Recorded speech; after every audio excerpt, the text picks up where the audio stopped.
morning, and welcome to VACo's County Official Summit. I'm Mary Biggs, Montgomery County Supervisor and President of the VACo Board this year. I want to thank each and every one of you for being here today. This time of year has traditionally been the kickoff of VACo's legislative process as we begin to focus on the upcoming General Assembly session in January.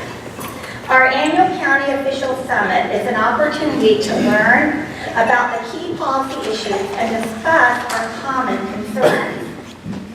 And I thought the title this year was very appropriate. The title of the event, Governing in an Ever-Changing Political Landscape. I don't think anyone could have said that better. As you know, Virginia will hold a major election this year for the 3 statewide offices, as well as all 100 seats in the House of Delegates. Next year, we will have a new administration, and the General Assembly will be working on a new biennial budget. It is critical for us as local leaders to stay informed throughout these changes at the state level so that we can better advocate for our communities. To that end, we have a special opportunity today to hear directly from the individuals who will play a major role in shaping the future of our state. We are very excited to have the candidates for governor and lieutenant governor with us here this morning. In addition to discussing their policy goals for the state, we've asked the candidates to set aside some time during their presentations to answer the questions that you all have sent in.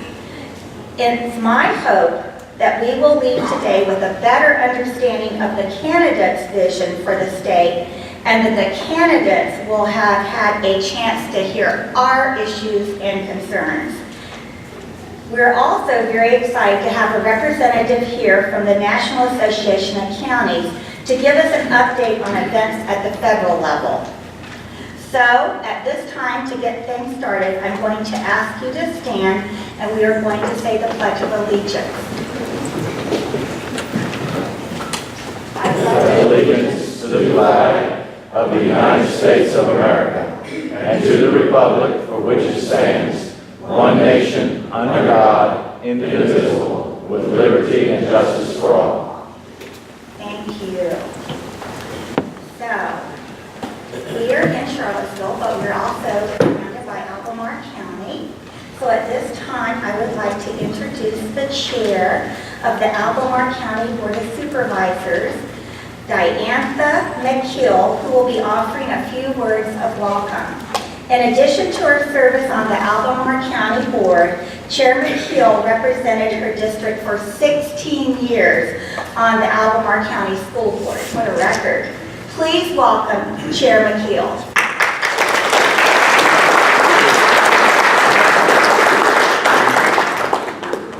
Thank you, and good morning. On behalf of Albemarle County, I'm pleased to welcome you today and express our appreciation at being the host jurisdiction for the 2017 VACo County Official Summit. My welcoming comments this morning were challenging to write, given the local, state, and national environment. While we are delighted to have you in our midst, we remain deeply saddened and distressed by the recent events in our locality.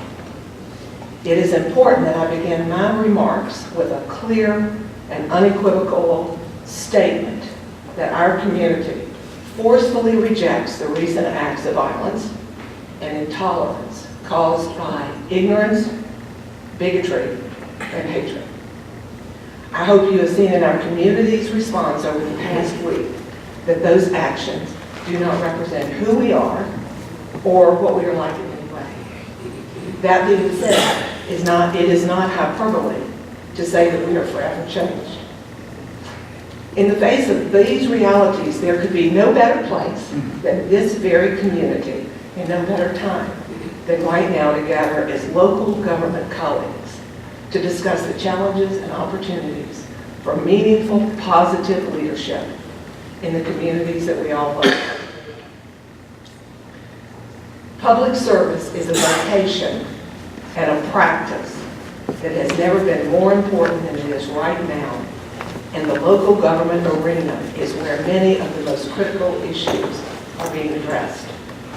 As county leaders, we have to be very concerned as we see how unimaginable events continue to play out in communities and how we consider we should prepare and when and how we should respond.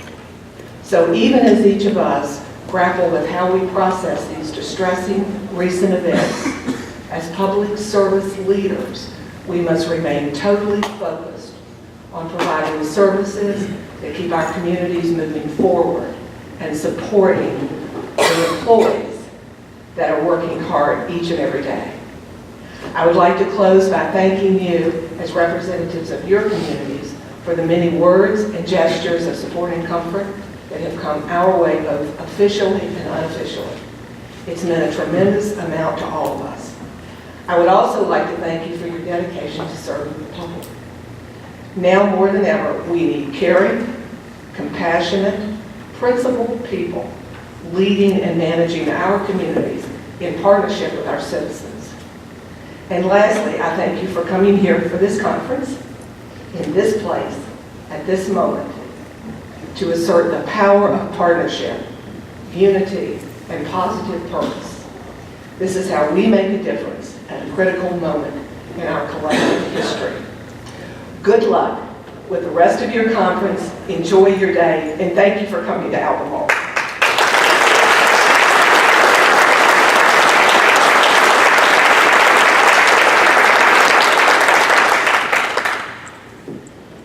Thank you, Chair McKeel, and thank you for the remarks that you made, especially at this time. And I think everyone in this room is with you. So thank you very much, candidates. So without further ado, it is now my pleasure to introduce to you Ed Gillespie, candidate for governor. Mr. Gillespie is a business owner and former chair of the Republican National Committee, as well as the chair of the Republican Party of Virginia. He served as counselor to President George W. Bush and was a longtime policy and communications aide to former House Majority Leader Dick Armey.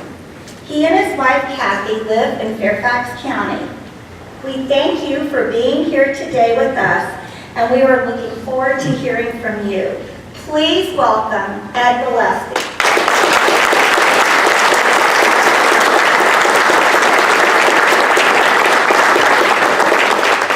Thank you all so much. It is great to be with you this morning, Mary. Thank you for that kind introduction. More important, thank you for your leadership of VACo, a very important group here in the Commonwealth. I am not just saying that to suck up to my audience here this morning, not that I'm above that kind of thing. As the added benefit of being true, you play a critically important role in the governance of our fellow Virginians, and I appreciate that. It's great to be in Albemarle. Let me say this is my first time back to the Charlottesville area since I was here on Wednesday for the memorial service of Heather Beyer, which was at the same time uplifting and a celebration of life, but also very sad. And the circumstances and the events that we have been dealing with since last Saturday obviously have been difficult for all of us in the Commonwealth of Virginia, but I know my fellow Virginians, and I know that we are going to emerge from this stronger in our commitment to one another, our love for one another, and our service to one another. And I do want to just make a few points about what we saw in Charlottesville, what was called a Unite the Right rally, and make a couple of points. Number one, that rally may have been in Virginia, but it was not of Virginia. The fact is, as we have seen in news reports, 90% of those white supremacists, neo-Nazis, Ku Klux Klan, who were there last Saturday in Charlottesville, were from outside our Commonwealth. And that does not surprise me, knowing my fellow Virginians as I do. The second thing I would say is there are people here, supervisors, who some may be more liberal, some may be more conservative, but to call this Unite the Right is a misnomer. These people are not on any left to right political spectrum. Let's be clear about that. Theirs is not a philosophy that's rooted in whether or not we should have lower taxes or higher taxes, or fundamental differences of opinion about individual rights. The fact is that their views are a twisted mindset that are rooted in hating and oppressing certain of us. I know that everyone here, regardless of where you actually fall on the political spectrum, and from a scale of 1 to 10, 1 being the most liberal, 10 being the most conservative, these people who came into our Commonwealth, they don't fall on that spectrum. On a scale of 1 to 10, they are a yellow. They're a completely different spectrum. Those of us who serve our fellow Virginians, or seek to serve our fellow Virginians, are doing so because we want to seek the betterment of all Virginians. And I know that in my case, my approach is based on my knowledge that we are all created in the image and likeness of God, that we are all God's children, and that we are all created equal. And as Governor of the Commonwealth of Virginia, if I'm given that honor and entrusted with that responsibility, that will be what is the basis of my approach to government. The fact is, the belief that one race is superior to another, or that one religion and its believers are inferior to one's own, that's worse than anti-American. It is worse than immoral. It is the presence of evil in the world. It is dehumanizing, and we reject it across the board here in the Commonwealth.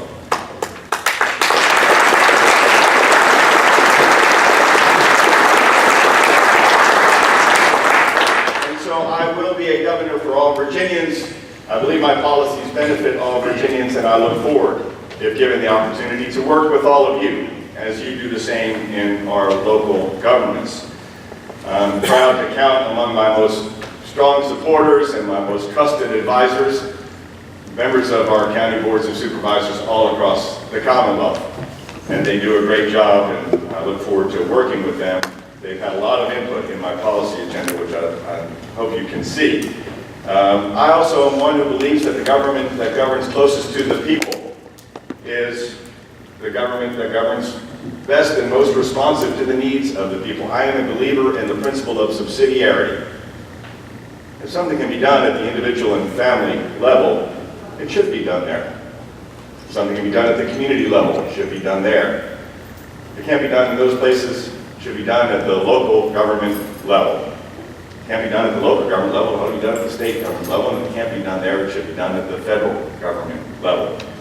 And that would guide my thinking as governor, and I would be resistant to the federal government telling us what we have to do as a Commonwealth and imposing unfunded mandates on us in Virginia, and therefore would not seek to turn around and impose unfunded mandates on our county governments as governor of the Commonwealth of Virginia.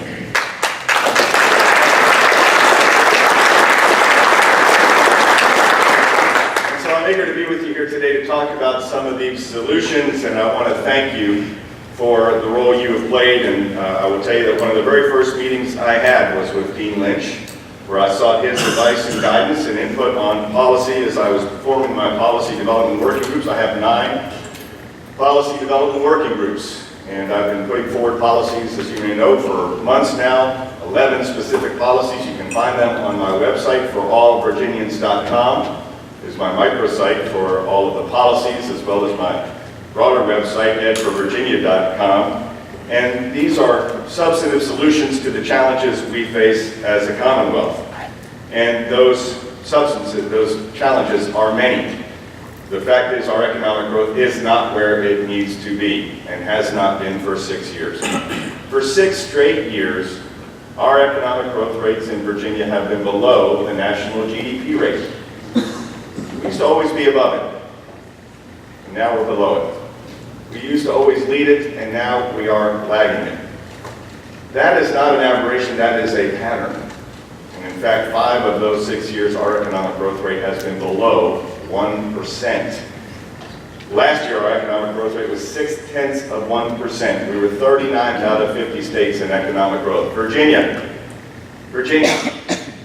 that's just infuriating to me. Because when you look at our assets, our vast natural resources, and our fertile lands, our ports, our people, our great colleges and universities, our natural beauty, our historic landmarks, our location. When it comes to economic growth and job creation, Virginia should be first in the nation. And we can be with the right policies. And I know that my policies will help foster economic growth and create more opportunities for our fellow Virginians. And I want to talk about some of those policies, starting with my tax plan. And I know many of you are familiar with it, and there's some misinformation out there about it that I'd like to take the opportunity to clear up here this morning. Number one, it starts with a 10% across-the-board reduction in our individual income tax rates. Those rates were set 45 years ago in 1972, and they have not come down a lick ever since. Meanwhile, states around us have been moving, becoming more competitive, more attractive to business investment and business formation and business expansion, while we have been stuck and stagnant. Now those rates, 10% across the board reduction, would be phased in responsibly over 3 years. I will not jeopardize our AAA bond rating in the Commonwealth of Virginia. I've worked with the leaders of our money committees in our General Assembly. They're amongst my closest advisors to make sure that this would be implemented in a responsible manner. Phased in over 3 years based on future revenue projections. We project $3.4 billion in additional revenue over the next 5 years. Even with anemic economic growth, you get revenue. And so what I am saying is, let's preserve $2 billion of that for increasing spending on core government functions, education, transportation, healthcare, public safety. But let's allow our fellow Virginians to keep $1.4 billion of their hard-earned money in their own pockets to spend as we see fit. The impact of that would be, one, for the average family of 4, when you have the increased job creation, and rather than we start with that, the increased job creation that would result from that would be an additional 53,000 full-time private sector good paying jobs all across the Commonwealth. That's a 25% increase over current projections for job creation. We need those jobs, we need those opportunities. When we create more full-time jobs, good paying jobs, the fact is that we will actually get more revenue, but we're being very conservative in our revenue estimates about the effect of these taxes. If the revenues don't come in that are projected, we would have triggers. And so the tax cuts would not go into effect. That's been done in 11 other states that have reduced their taxes and has worked to good effect with those 11 states to protect against any shocks to the system. There's an economic downturn, crisis of any kind, you can protect against making sure we don't end up having to cut into core government functions. So it's very responsibly implemented. The combination of the tax relief and the new full-time good-paying jobs would result in, for the average family of 4 in the Commonwealth, nearly $1,300 more in higher take-home pay. And we've had stagnant wages here for way too long. And that higher take-home pay would help provide much-needed relief to hardworking Virginians.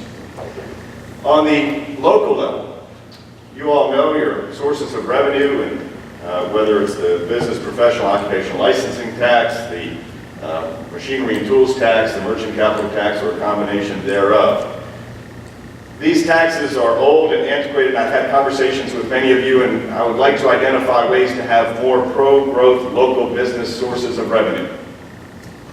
But I know the lessons that we learned, and I know how things got complicated when the state mandated an elimination of a local tax with the car tax.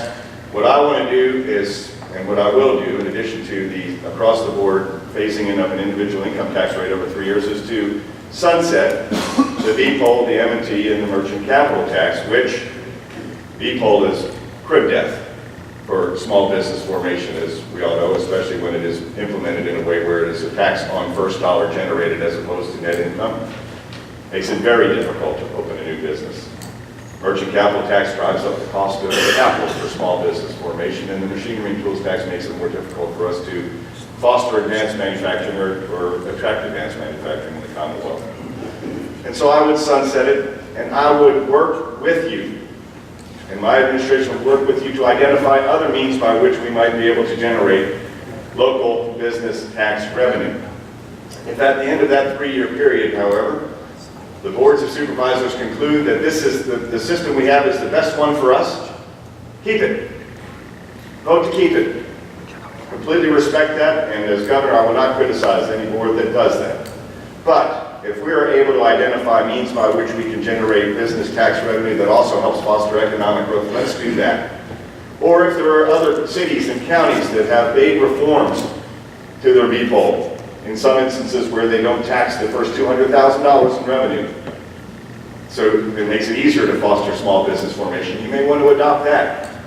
But we would provide resources from the state government to help you, from the Office of Budget Planning and Treasury and other places, to help you identify means by which we might be able to share best practices, identify other means by which we can get business tax revenue without killing jobs and without stifling economic growth.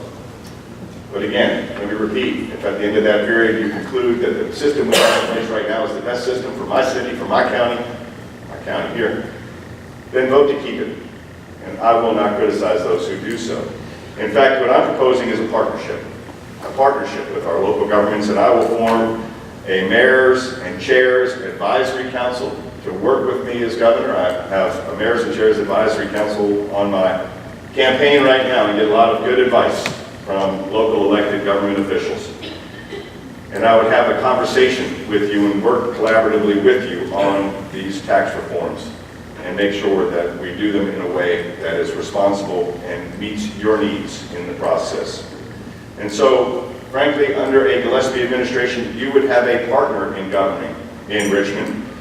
And in fact, one of the ways I want to respect your ability to have input on this tax cut proposal is I have said that we would do it in a special session in September of 2018. Not come right in and do it, but have time for us to have this conversation, get your input along the way. And again, the sunset would not take place for 3 years. And so we would be able to do this in a thoughtful, deliberative manner. Another area I know is of interest to all of you is education, and in particular, K-12 education. And I've put forward policies that will improve our public schools and make sure that all Virginians have access to a safe, quality public education. If you believe, as I do, that the proper role of government is not to guarantee a quality of outcomes for everyone, but to guarantee a quality of opportunity for everyone, you have to fight with every fiber of your being to make sure every child in Virginia has access to a safe, quality school. And I will do that. And I will work with teachers and with administrators and with local governments to make sure that we are providing our students the skills and the education they need to graduate from our high schools, career or college ready.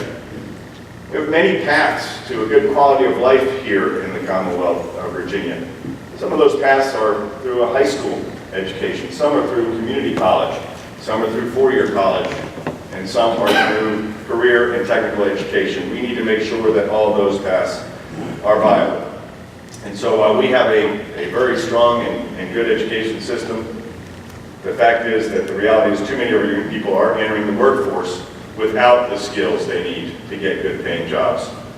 And too many children lack the opportunities they deserve and are trapped in failing schools by virtue of their zip code. And we need to change that. And so my agenda centers around teacher leadership, innovation, more opportunities, and excellence. It puts students first, gives families and schools the tools they need to help children reach their full potential. And I'll channel more money into the classroom, reform our system to give teachers and schools more flexibility, and move Virginia toward more personalized learning for all of our children. Another area that I want to work with you on is improving access to high-speed internet in all of our communities. You know, we have 70% of internet traffic across the globe flows through Virginia. Mostly Northern Virginia and mostly Loudoun County. I know you're proud of that.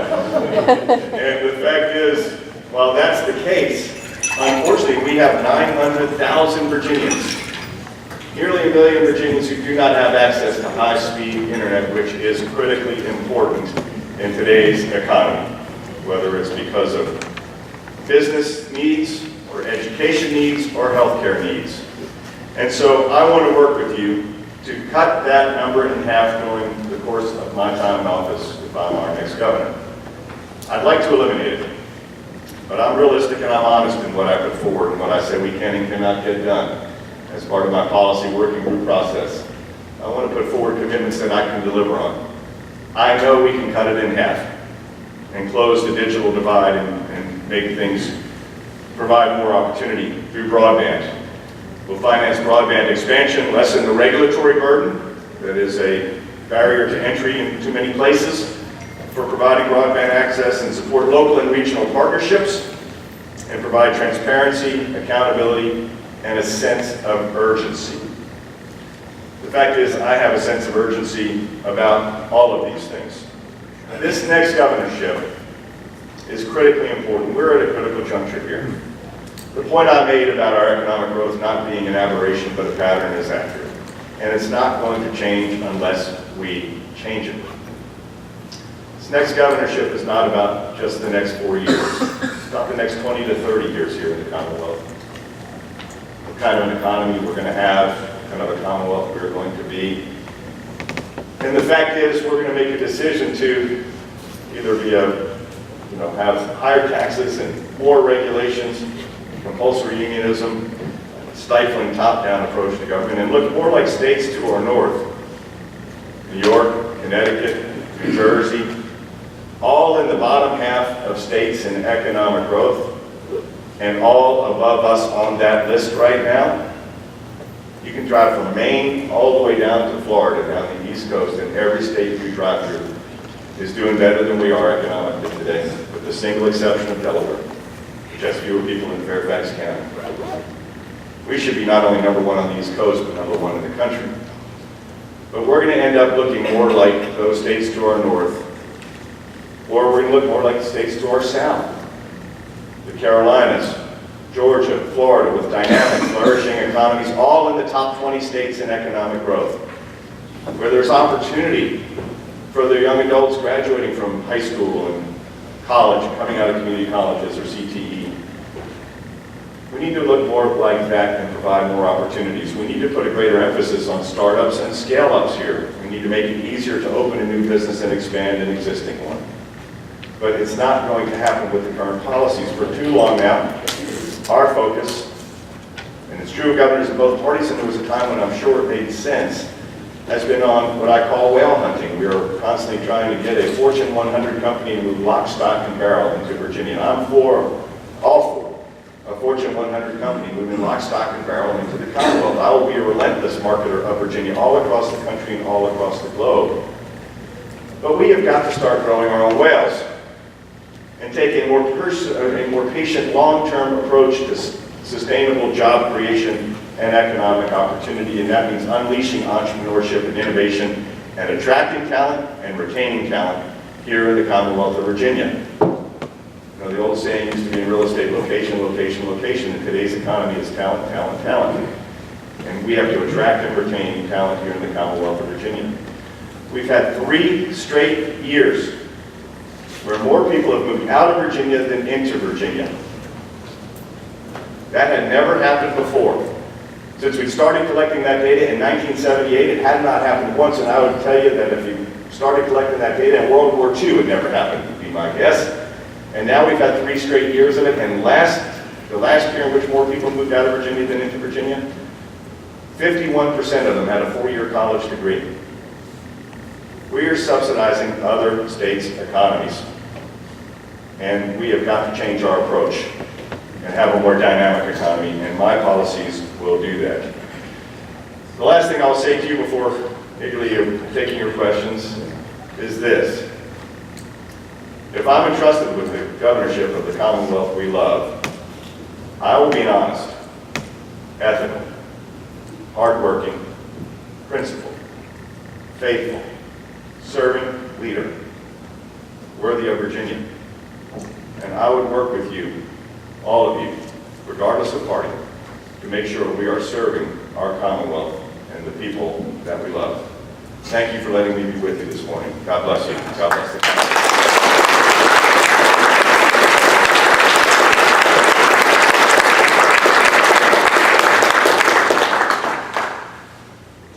Are we on? Mr. Gillespie, thank you for being here with us. We have a few questions that have been put in by folks out as they came in. This first one, I think you've already addressed part of it, but I'm going to take a little bit of liberties Sure. and modify it a little bit. This is from Rockingham County. Yeah. Oh, well, beautiful. Everywhere's beautiful, though. All right, you had talked about big mobile machinery and tools tax. Again, big mobile machinery and tools tax have been under fire for the last several years. These are two sources of local government revenue streams that we must have. And in your elected position, I think you have told us how you'll protect the local government revenues, how we protect these local government revenue streams with your plan. But the modification that I want to make here is, how are you going to ensure that we have local government representatives sitting on your council, sitting on your team, that people that really know finances and know the impact that these taxes have and how we use these revenues? Well, first of all, let me say that, I believe people govern as they campaign. And in my campaign, I sought the input of a lot of supervisors and advice of a lot of supervisors and city council members and mayors and chairs and sheriffs and commissioners of the revenue. And one of the reasons that I did not mandate the elimination of these local taxes is because I respect the local governments to make the decisions that are in their best. But let's be honest, we've been talking about these taxes for years. You've all been talking about these taxes. You know the effects they have. Now, there are counties in the Commonwealth where, frankly, one plant accounts for about a third of the local revenue. I understand that. It would not make sense for that county to change that tax sourcing. That would not make sense. But there are others where if we had an opportunity and we had expertise and we had an ongoing conversation across the Commonwealth and we did bring people together, and your fellow supervisors, as you meet here today, we're meeting on a regular basis and saying, we made a reform. And city council members and mayors and chairs, we reformed our people. We exempted the first 200,000. And you know what? We saw an uptick in business formation and entrepreneurship in our locality. And we didn't take a hit on our revenue because we notched the rate up a tick. But it helped us make it easier to open a new business in our county. Having these conversations, having some expertise, frankly, I learned from hopefully what will be other governors. But I learned from governors and what they do across the country, and I see the things that they have done, and I take a lot of their ideas and say this would be good for us in Virginia. I think if we had this conversation over a 3-year period, a thoughtful, serious conversation with substance and expertise and experts saying, you know what, you can get that same business revenue, you can replace it, dollar for dollar, without these counterproductive taxes that stifle new business formation and expansion, raise the cost of capital, punish advanced manufacturing that we want to foster here, and do it in a thoughtful way.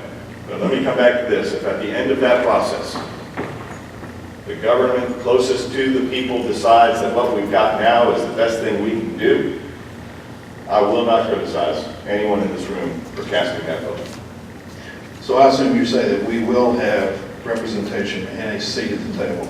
You're going to have your own table. Okay. It's the mayors and chairs, advisory council, and like I say, that will not be a partisan council. I'm going to have representation from across the Commonwealth, and people have good ideas, whether they're Democrat or Republican or Independent, will be welcome at that table. Shifting just a little bit toward education. Don't be on the table. Shifting to education. For the last 2 years, one of our top priority positions at VACo has been increased education funding. And this past year, I think that there was a little bit of a funding increase for teachers. Yep. How will you increase teachers' salaries in the future? And I'm going to unveil a plan in this regard this summer. I didn't have it as part of my K-12 education reform package because it's a little bit of a separate issue. It's clearly related, and it's something I'm working through right now. But we do need to better compensate our teachers. We're 45th, Janelle, right, out of 50 states in teacher compensation. That's not where Virginia belongs. And so we need to address this concern. We need to attract more teachers and retain more teachers. My oldest sister, I'm one of 6 children. She hates when I say my oldest sister, but she's my oldest sister. She's a lifelong teacher. Everyone in this room has had a teacher who had a major impact on our lives. And so we need to properly compensate teachers. There are a number of ways we can do that, and I'm putting forward, like I say, a plan. I do want to reform our state government, and I'll share a few thoughts in that regard, which are kind of related. The next governor has both a challenge and an opportunity in what is going to be a retirement cliff. Some of you may be familiar with this, but we've got nearly 100,000 in our state workforce, and these are hardworking folks who seek to serve their fellow Virginians. And over the course of the next governorship, nearly a quarter are eligible to retire and will be leaving our state workforce, between 20 to 23,000. That's an opportunity for us. We don't have to replace all of those positions. We can get savings through attrition. We can get consolidation, eliminate duplication, introduce more automation in a way that will result in savings of expenditures. I will take 50% of the savings of not replacing 1,000 of those jobs and dedicate 50% of it to increasing pay for our state workforce, teachers would be among them, and for attracting new talent to our state workforce. I think that's a common sense approach, and we need to be thinking through how we take advantage of that retirement cliff. I've also identified about $200 million in savings that I know we can get from our state government. And then the other thing is, and again, I want to come back to this, if you look at the revenue challenges we have faced in Richmond, 3 years, and what's underlying the shortfalls, there are 3 significant factors. The first is this. Last year, we hit a 10-year low in our labor force participation rate. Too many Virginians have left the workforce entirely, given up looking for work. They're out of the workforce. They're not paying income taxes. We've got too many Virginians who are working part-time who want to work full-time, 28 hours a week instead of 40 hours a week. And income tax revenue from 28-hour work week is less than a 40-hour work week, as well as less income, obviously, to those workers. And maybe the more disturbing thing is, for a decade now, we've been swapping out high-paying jobs for low-paying jobs. We've shed 69,000 manufacturing jobs over the past decade. And when you swap out high-paying jobs for lower-paying jobs, you get lower income tax revenues to our treasury. And so again, while I'm not making a projection of more revenue coming into the treasury and predicating these across-the-board individual income tax rate cut of 10% across the board, I do believe what we will see happen by generating more than 53,000 full-time, good-paying additional private sector jobs, which is a 25% increase over current projections, that we'll actually see more revenue coming into our state treasury. And that will free us up to be able to do a lot more. But I want to be clear, I'm not predicating the tax relief on that. Tax relief is predicated on current VACo projections and will be triggered based on those projections so that we protect core government functions and guard against shocks to the system or downturns or things like that. Last question. Communication sales and use tax, or telecommunications tax. Would you be interested in the administration modernizing these taxes to allow to create a fund so that we can deploy broadband services and wireless services to the rural areas? Right now, there's an effort by the industry to want to put in 5G towers, to put in towers in public rights of way, put in towers, or put small cell devices on public buildings without any remuneration from local governments whatsoever. And they're really looking for a buy right. These are not public utilities. These are not like franchises or anything like that. These are just private industry wanting to put these devices out there and make money off these devices. But they are unwilling to go any further than expending dollars to create a broadband service or a wireless service for rural Virginia.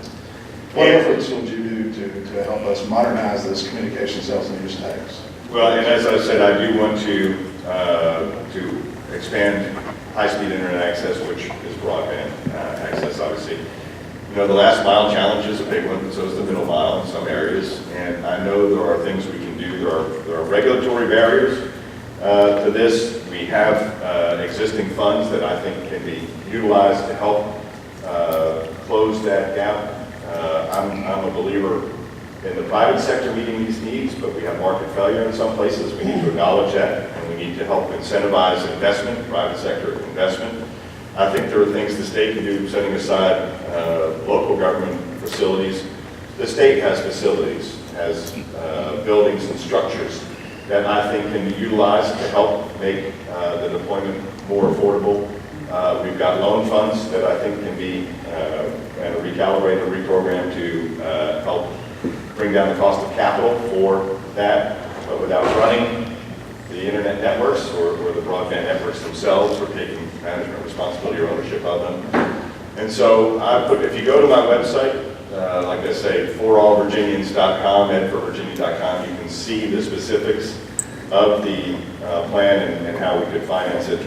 But I believe we have to take a fresh look at all of our taxes, and that's one of the things that I want to do with this Mayor's and Chairs Advisory Council and with my proposal for tax reform in the special session in September. I think will provide us an opportunity to take a fresh look and make sure that what we're doing is helping to foster economic growth and job creation in the Commonwealth, and small business formation and expansion, and access to high-speed internet services is critical to small business formation and expansion. Thank you for being here with us. Let's give Mr. Gillespie a hand. One of our sponsors, I'd like to introduce Tom Carey from Optum. Tom, come up with us and tell us a few words about Optum and what you have to offer Virginia counties. And I am not going to do this. Keep it brief.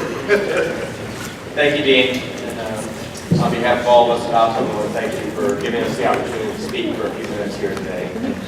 I'm also joined by my colleagues Margaret Kelly from Optum and Joanne Wetzel, speaking at Retiree Services. So, I grew up in McLean, Virginia, so Virginia, the Commonwealth, is near and dear to my heart. Spent about 3 or 4 years there. We thought we'd stay there for a long time.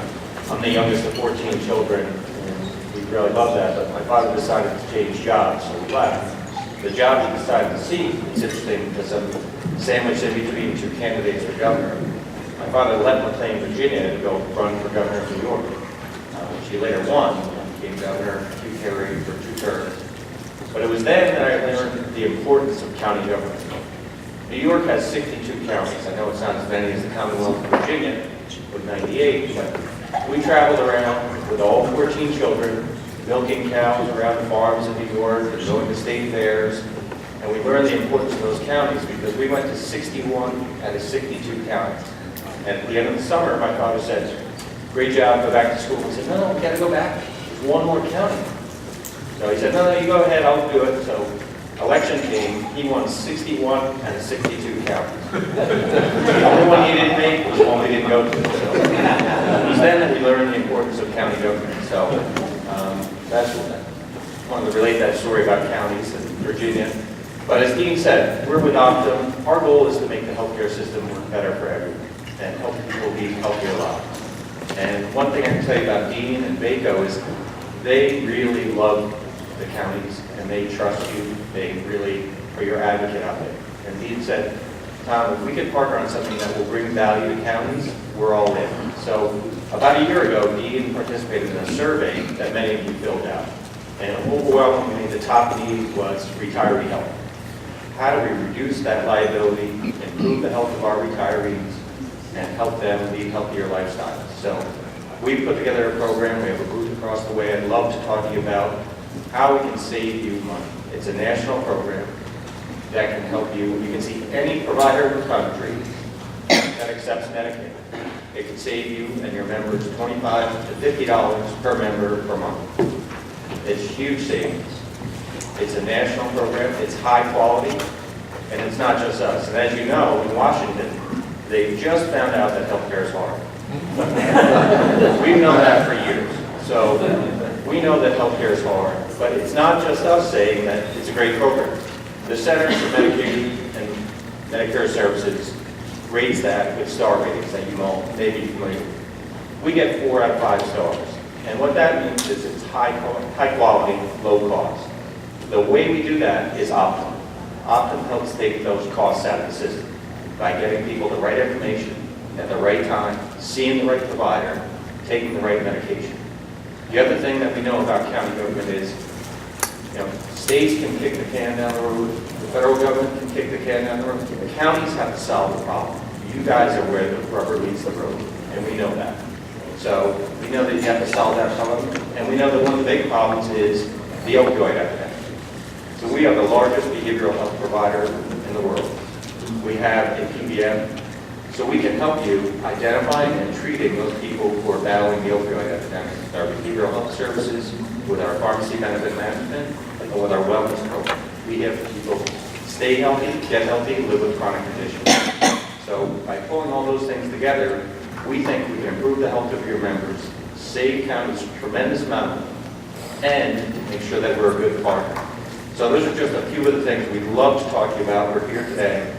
And one of the other things is we have a vision plan, but we don't want you to use it. So we know that there's going to be an eclipse later today, so we have glasses. We're sponsoring these glasses. We're across the way. So if you want to stop by and get some glasses, go out and see the eclipse, we'd love to talk to you about that. So again, at Optum, we're here to help make the healthcare system work better for everyone. We'd love to talk to you. We'd love to be a partner with you with that. Thank you for your time. It is now my pleasure to introduce Lieutenant Governor Ralph Northam, candidate for governor. Lieutenant Governor Northam served as a doctor in the United States Army before practicing as a pediatric neurologist. He served in the Virginia Senate from 2008 to 2013, and then he was elected Lieutenant Governor. He and his wife Pam live in Northam, and we appreciate you being with us today, Lieutenant Governor Ralph Northam.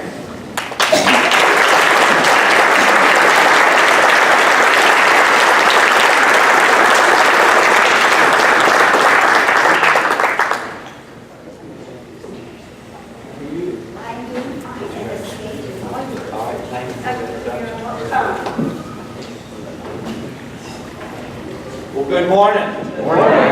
It is good to see everybody so bright and early in the morning. And we just made our way from Richmond, a beautiful morning. And I was just going to thank you all. Thank you for your introduction. Thank you for what VACo does throughout the Commonwealth of Virginia. As you know, I hail from Accomack County. I know Donald Hart is in here amongst us somewhere. We're proud of the Eastern Shore. Donald, I remind people that we always get a little bit offensive when we see a map of the Commonwealth of Virginia and leaves the Eastern Shore on. Yes, we do. I am so glad that you all are here in Charlottesville, and it's good to be back in Charlottesville as we move forward in this Commonwealth and really start what I would describe as the healing process. I tell people, Pam and I brought our daughter Alden here a couple of years ago to start school, and as parents, you think about bringing your children to a college or university, you assume that it's going to be safe for them, that they're going to be able to get a great education and make wonderful friendships and relationships. And what we saw a week ago, in a couple of days, was something that none of us should accept here in the Commonwealth of Virginia, and that is a group of white supremacists and neo-Nazis and KKK members that rolled into this beautiful city with a wonderful University of Virginia with shields and torches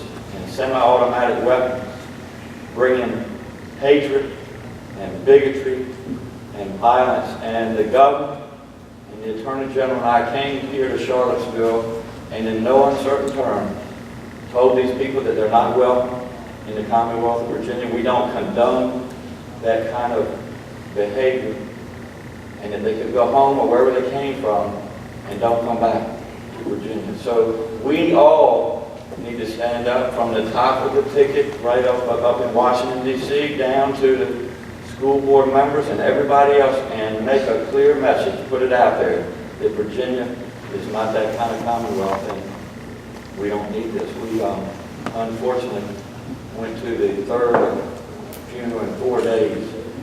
We lost lives, and there's been an awakening in Virginia. There's been an awakening in this country of how we move forward as a society. So we all need, and especially at your all's positions and your level in your counties, need to be part of that discussion as we make Virginia inclusive, that we welcome people to Virginia. Our lights are on, our doors open. So I'm glad to be back here in Charlotte. I'm glad that you're here as well. I want to talk about some good things this morning, and I look forward to answering the questions. They said I had a couple hours, is that? I'll try to cut it down to about 10 minutes, how about that? But there are good things happening in the Commonwealth of Virginia, and we're very proud of what's going on, and because I listen to people all around Virginia. Doctors tend to be listeners and hear what's going on. Let me tell you a few things that we hear. And number one is that Virginians want a job that they can support themselves and their families with. And we hit the ground running 4 years ago. We ran on economic opportunity for all Virginians, no matter who you are, no matter where you are. And under our leadership, we have brought in a little bit over 200,000 new jobs to the Commonwealth of Virginia. Over $16 billion of capital investment have come into Virginia. So this is something that we need to talk about more, I believe, and that is that our unemployment rate started at 5.4% when we took office. It's now at 3.7%. It's the lowest that it's been in 9 years. Can we do better? Absolutely. And let me mention just a couple challenges that I believe we have when it comes to our economy. Number one, we have always been dependent on the military and government contracting, and we always will be. But those resources aren't what they used to be. So with some urgency, we have really tried to diversify our economy. And if you think about the jobs of the 21st century, they're in what we call STEAM-related areas: science, technology, engineering, the arts, math, and I add healthcare because that's what my background is in. So things like cybersecurity, unmanned aerial systems, artificial intelligence, biotechnology, data collection, data analysis, these are the jobs of the 21st century. So we need to identify those jobs and then be able to train our workforce for those jobs. And so we have worked very hard with the business-public relationship and talking to our businesses throughout Virginia to say, what are the jobs that we can help train individuals for? And we've tried as best we can. We still have a lot of work to do, but to make our colleges and universities affordable for all Virginians. We have 23 great community colleges in the Commonwealth of Virginia, working with certification programs, apprenticeships. We've even expanded our high school curriculum to emphasize vocational and technical training. And so a point I want to make to you is that we used to think of jobs as blue collar or white collar. Now they're more new collar jobs. There are jobs that you don't necessarily need a 4-year education for. You can get a certification program through a community college and walk into $70,000, $80,000 jobs. And I think it's incumbent on us, and especially as parents, to make sure that our children know about the jobs of the 21st century and maybe try as best we can to take the stigma away from folks that think you're not successful if you don't go to a 4-year college or university. So we have a plan. It's called the G3 program. Get skilled, get a job, and give back. This allows Virginians to pursue one of these high-demand, high-tech areas. They can go to community college or an apprenticeship for 2 years and not incur any debt, with the agreement that once they become certified, they will give back a year to public service with pay, by the way, or in a high-demand area of Virginia, such as rural part of Virginia, or in a high-demand job area. So this is a way for people to enter the workforce without incurring debt and to give back. And that's what I did when I went coming along. The United States Army paid for my college at VMI, it paid for my medical school at Eastern Virginia Medical School, and then 6 years of training in pediatric neurology. And I gave back 8 years to this great country that we live in by serving during Desert Storm, during the Army, during that time. So workforce development is important. Let me tell you another challenge. I just mentioned that our unemployment rate is 3.7. Donald Hart, if you go to the Eastern Shore of Virginia, or the South Side of Virginia, or the Southwest, or in the Shenandoah Valley, it's nowhere near 3.7. So we need to work together to lift all of Virginia up. That's the only way that we'll move forward. And there's some low-hanging fruit. And one of my pet peeves, and I have worked on it and I will continue to work on it, but it's going to take folks like you to help out, and that is broadband. You know, when we talk to businesses that we're trying to help grow and also to recruit new businesses, new manufacturers to Virginia in 2017, there are too many pockets across the Commonwealth of Virginia that don't have access to broadband. That's unacceptable. Even for our children, if you think about our children who work on computers, doing their assignments at school, if they have a homework project and go home and they don't have access to broadband, their hands are tied. So we need to make that happen. Cell coverage. We all rely on our cell phones. And I can promise you, and I know I'm preaching to the choir, but when you travel around the Commonwealth of Virginia, there's a lot of void out there where you lose your coverage. So that's important. I have proposed to expand the University of Virginia-wide out in the Southwest to bring talent into that area. Talent attracts other talent. And to promote programs like cybersecurity, unmanned air systems, promote the production of energy, renewable energy, the manufacture of solar panels, wind turbines, all of these things. If we make it a priority, we can lift up rural Virginia. And then one thing I want to mention that I know you've probably heard about, and we perhaps may talk about it a little bit more, but is the opioid crisis. I will tell you as a doctor, and just as a lieutenant governor, if anybody asks me what is the most pressing challenge we have in the Commonwealth right now, that's probably would be my answer. We have lost over 1,200 Virginians this past year, more than 3 a day, to opioid overdose. And it doesn't discriminate. It may be someone in your family or your neighbor or your relative. And so we have worked very hard, working with our medical schools, working with law enforcement, working with our community service schools to make sure that we can tackle this problem. I want to talk just briefly about health care. That's my background.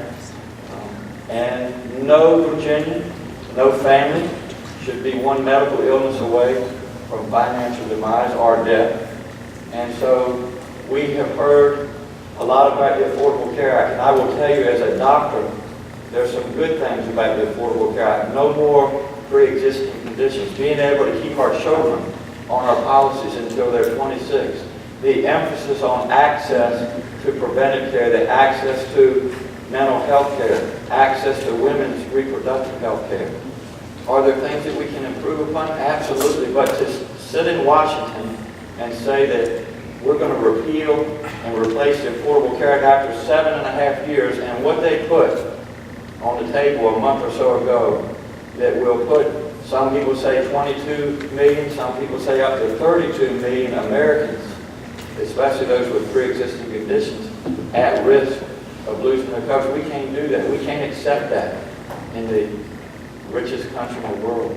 And so let's sit down. Let's put the politics aside. Let's sit down at the table and bring people to the table that understand health care and do what's in the best interest of not only this Commonwealth or this country. And that's why it is important right now to have people such as myself who understand health care that can sit at the table and bring people from both sides of the aisle and come up with a plan that we can move forward with. You know, we talk about the 3 pillars of health care. Quality. We have great quality in the Commonwealth of Virginia. Access. We have 400,000 working. I would underline the word working Virginians who don't have access to coverage right now. That's immoral. That's something that we could overcome if we would put the politics aside. But what is going to drive this Commonwealth and this country to its knees is the cost of health care. Nobody talks about it in Washington. And if you talk about costs, we really need to look at, and we're doing this in Virginia, evolving from what I would call a quantity-based system. In other words, I'm still incentivized by how many patients I see a day, how many tests I order, how many patients I admit to the hospital. We're moving to an outcome-based system. In other words, how healthy is the population that we take care of as providers? And that's certainly a way to save costs, and it's something that I have led with a task group to design metrics so that we can measure outcomes, trying to stay ahead of that curve in Virginia. The other thing I'll mention just very briefly is that we spend so much of our resources on things that we can prevent, like cardiovascular disease, like type 2 diabetes, like cancer that's caused from cigarette smoking. Let's shift our focus of our resources to preventative. And what that will do is it will improve the quality of people's lives. They will be more efficient, more effective at work, and it will also decrease costs. So we need people at the table that will address the cost of health care. The last thing I want to just mention to you, and I hope you'll appreciate this as people that understand business and the importance of business across the Commonwealth of Virginia. Governor McCullough and Mark and I have traveled literally around this globe trying to promote business, trying to help businesses grow in Virginia, also trying to help businesses attract businesses and manufacturers to come to Virginia. And we hear a lot of things. We hear about that we need a competitive tax code. I get it. I'm a small business owner. We need to bring people to the table from both sides of the aisle and have comprehensive tax reform that will not only protect our AAA bond rating, but will also protect our investments in education and transportation and healthcare and first responders. So we need to have a tax plan in Virginia that's fair, that's simple, and it is fiscally responsible. We need energy.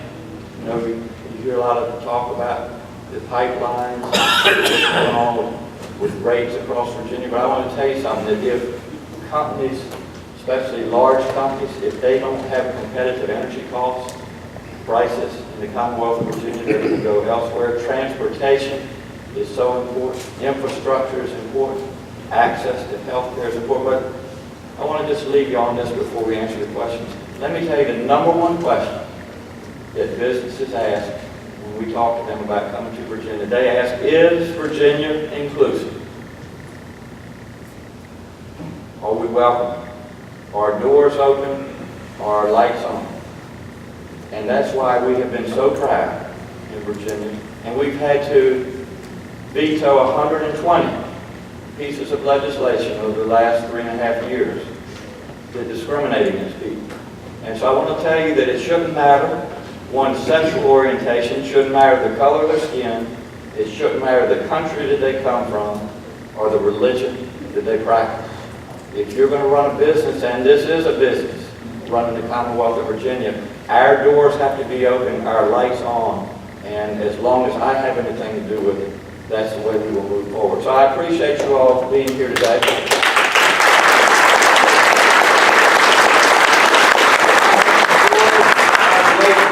With VACo, and I think any of those in here that know me, my door's open.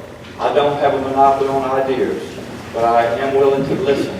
And I tell people one of the last things that I want to do is to make policy and then have to come and explain to you why I did what I did. So I just want to let you know we're in this together, and we need to talk about how we move Virginia forward together. So don't ever be shy. Again, I think you know that I'm there to listen. Bring your ideas to me, and together we'll make Virginia a better place to live and raise our families and enjoy the great quality of life that we have in Virginia. So thank you, and I look forward to answering your questions. Thanks.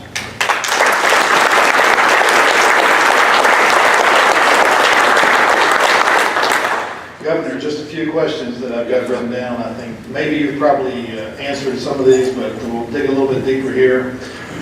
Modernization of taxes, tax revenue for local governments. People, machinery and tools, merchants capital tax. I know that in your tax plan, you're putting a moratorium on these taxes, revenue. Are you going to reimburse localities for those, that we would be losing that revenue, that we'd be losing, should a moratorium go into effect? Yeah, Dean, just to clarify, part of my rural plan was that new businesses for 2 years would be able to start without paying VACo. I don't think that will take any money that's revenue that's already there, because this will be for new businesses. But I haven't made any other statements about putting moratoriums on VACo or any other the taxes. And that's a discussion that we have had. I've been in public service for 10 years now. I get that. And for someone to come in and say they're going to get rid of VACo or machinery and tools, the first question that I would ask, that you ought to ask, where are you going to get the revenue? How are you going to make it up? And so that's what I said earlier. I am planning, what I want to do is to bring people who understand the tax code to the table. It's going to have to be a plan that not only, again, protects our AAA bond rating, but also protects our investments in the many things that we invest in, like education and healthcare and transportation and first responders. And it's also going to have to be a plan, and I've been there long enough to know this, that brings Republicans and Democrats together that they can agree on and then be taken to the governor for signature. So someone that comes in and says, I'm going to come in and do this tax plan, whatever you name, whatever the flavor of the day is, no, that's not realistic. We have to sit people down at the table, and Republicans and Democrats, and come up with a plan that's in the best interest of Virginia, that protects counties, that protects cities, protects localities. Because it sounds good, Dean, to say I'm going to get rid of this tax and that tax. But sometimes when you kind of get under the surface of it, it's not responsible, and we need to be fiscally responsible. And I will tell you a couple other things. With them talking about repealing the Affordable Care Act and replacing it, if that happens, Virginia has been very frugal with Medicaid spending. We're 47th in the country. So that could land in our laps. So we better be careful about talking about tax cuts across the board. We have education. There's power in every child. I've dedicated my life to children.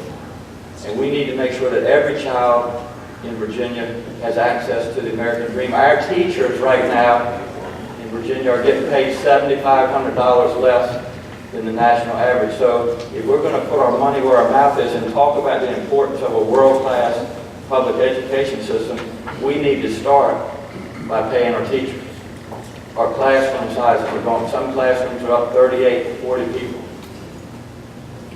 So healthcare, education, transportation.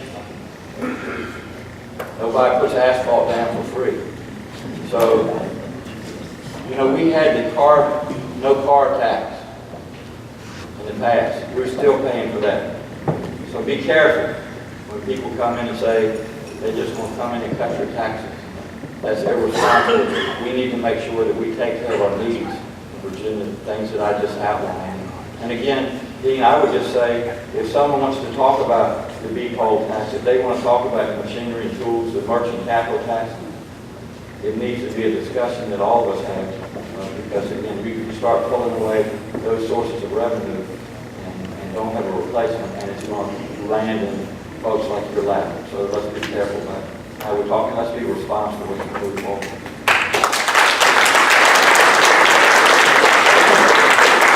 I think we would appreciate having a seat at any kind of table where that discussion is happening. But just to continue talking about tax reform, tax modernization, equal taxing authority. One of the top issues that we've had at VACo for the last 3 or 4 years. Do you support equal taxation with counties and cities? As you know, we have real estate, we have personal property, and the counties, cities have mills tax, admissions tax, some other excise taxes that we cannot levy and collect. Tell me how you feel. Well, I tell you exactly how I feel, that we need to level the playing field, and it needs to be equal.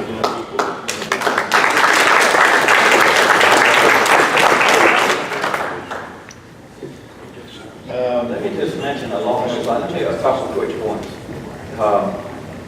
I started my business in 1996. I started with 30 pediatric subspecialties. We have an LLC. We've grown. We now have a little bit over 100 pediatric subspecialists. We employ about 250 people. So I know what it's like to start a business and grow a successful business, and I know that we need a competitive tax code. I get it. And especially one that's fair, that's simpler, that we can be competitive and stay competitive with other states. But I go around and ask a lot of businesses, and I listen. I say, what can we do in Richmond to help your business grow? And not very often I hear we need a more competitive tax code. We're fairly lean in Virginia if you get right down to it. Not that we can't make improvements. But what I hear is that we need to concentrate on workforce development. We've got jobs that are open, but the pipeline from school to the workforce is not what it should be. And that's why it's so important to work not only with our colleges and universities, but our community colleges, apprenticeships, and with urgency, train these individuals to go into these jobs. That's the way you grow your economy, by making sure that every job in Virginia is a good job. And so that's why we want the opportunity to be there. That's why I've been promoted the G3 program. And again, all of these things are important, but to be able to train, and again, if you ask a business or ask one that especially wants to come into Virginia, what's important, they want to make sure that we can train their workforce. It's very important. Shifting gears just a little bit to the opioid crisis. Yeah. As you know, in Virginia, we have, it's an epidemic proportion we have. It knows no socioeconomic boundary. You could have poor people, rich people, all kinds of kids that are affected by this, all kinds of families that are impacted by this. One of the things we have a hard time is in economic development, just getting people to pass a drug test. Yeah. When they have this. I hear that all the time. So really, I guess the question is what is the responsibility that we are going to assume, state and locality, in overcoming this epidemic? Yeah. It's a complicated dilemma, but one that, as I said earlier in my opening comments, that we all need to wrap our arms around. And as I said, over 1,200 Virginians have lost their lives this year to opioid overdose. So how do we deal with it? And I don't want to filibuster here, but it starts with people like me, with this pen right here, that write prescriptions to keep people company. And so I have worked with our medical schools.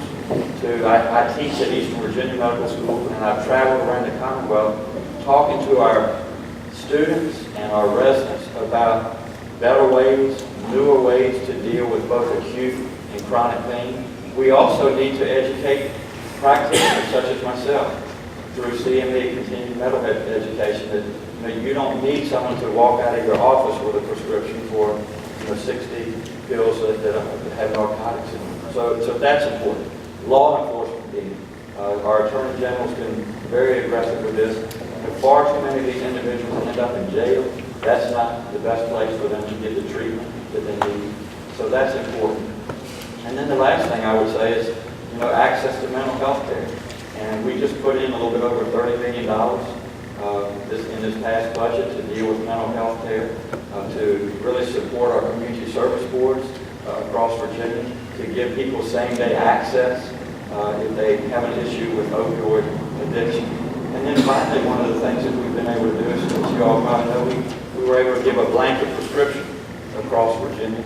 There's a medicine called naloxone, also called Narcan.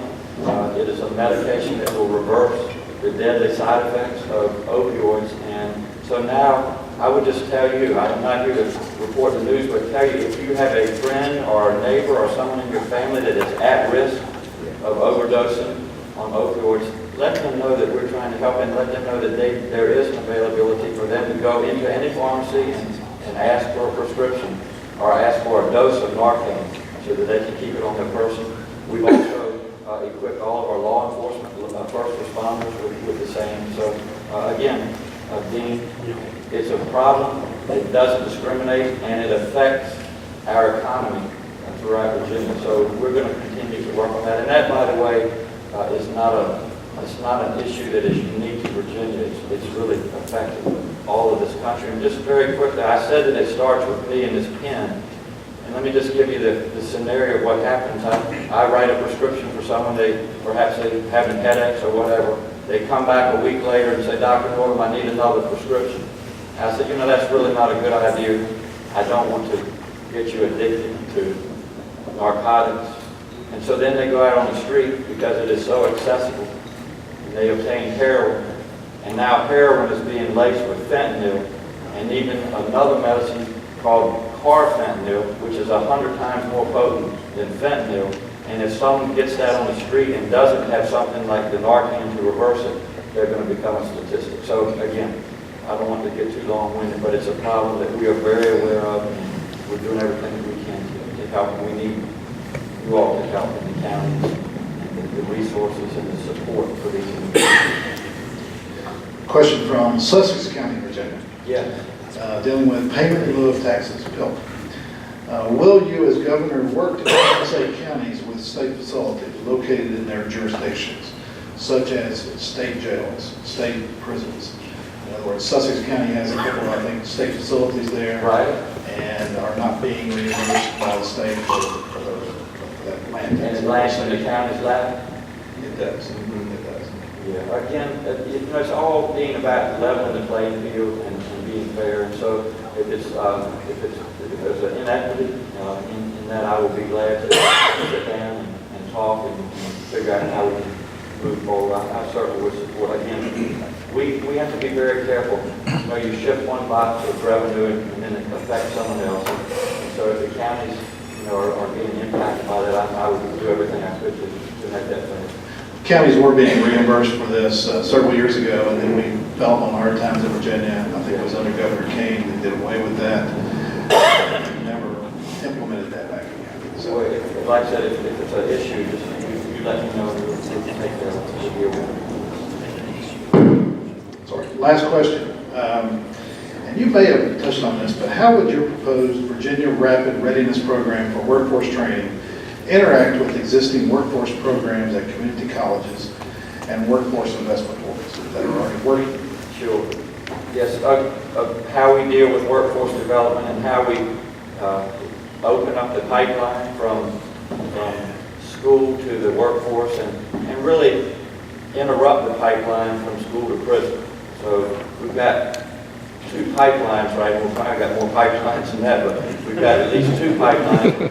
We need to slow one down and really help the other. And so again, I've touched on this somewhat deep, but it goes back to knowing what the 21st century jobs are. And I already went through that with you. And then with urgency, we do have a rapid response plan. It's part of our plan to rebuild rural Virginia.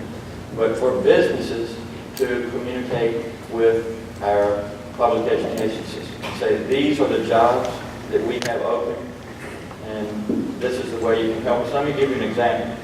We just put, and I don't want to go over my time, so how many? We're good? Okay. We just put $350 million into our Virginia port. Okay? Very, very important to our economy here in Virginia. They came to us and said, we don't have enough truck drivers. So we went to the community college and said, can you please work with us and train more truck drivers? So this is the kind of relationship that we have used and will continue to. We have another example down on the Eastern Shore. We have NASA Wallace. Very good, high-paying job. But not enough individuals to fill those jobs. So they have reached out to not only our high schools, but community colleges and say, we have these jobs. Can you help train individuals for those jobs? Finally, what I want to leave you with on workforce development, and this is something that I have a little bit of experience with, and that is dealing with children. And I have seen thousands of children in my clinic over the years, and I don't care whether they're 4 years old or 18 years old. One of the questions that I ask them when they come into my office, just to see if and what they're thinking, I said, what do you want to be when you grow up? Guess what the boys want to do? Depending on the time of year, they want to play in the NFL, the NBA. Well, go ahead and knock yourself out. The ladies are a little bit smarter. The young ladies want to be veterinarians and teachers, doctors. So well, we have a little discrepancy between those two. But the point I want to make, is that most of them, there's this blank stare that comes across their face. They've never been asked. And so what I want to do as we really innovate our education system is to get to our students, not at the high school level, but back in middle school. When they're in the 5th grade, before they get promoted to the 6th grade, I want them just to sit down and give me a half-a-page essay. What do you want to be when you grow up? And you know what? It's okay if you don't know, but at least open up that discussion that these are the jobs of the 21st century. This is exciting, whether you want to be an HVAC technician or an automotive technician or work on a farm or be a lawyer or a doctor. These are the jobs that we can train you for, and not only talk to the children but their families. And let them know that, you know, when you get out of high school, you're expected to either go to college or community college and be productive members of society, get a job and support your family as long as you can physically and mentally. But what I see way too often is people get out of high school and community college and 4-year colleges and incur all this debt, as do their families, and have not a clue what they want to do, and they don't have a skill. So I go back to what I said earlier, we need to bring skills to jobs, and I remind people that I'm a pediatric neurologist. You could come, I wouldn't want you to do this, but you could take everything I have away from me. My house, my car, I used to have a boat, but I don't have that anymore. But the point is, the next day, tomorrow morning, I could get up, and I could go to work, and I could start over because I have a skill. And so if we have a skill, we can provide for ourselves and our families, and that's what we need to do as we move forward with workforce development and education. And again, we need to, as I said, we need to ignite Virginia with innovation. We need to not only think outside the box, but we've got to jump outside the box and do things a different way. And so that's what I plan to do. I plan to put good people around me like you, and again, we're going to make Virginia a better place to live and work and enjoy our great quality of life. So if you have any more questions, I'll try to deal with them, or if I warn you out, that's fine too. That's all we've got, and I think you're going to be in the atrium out here when we get through for a few other questions. Thank you. Thank you for joining us today and sharing your thoughts. And let's go from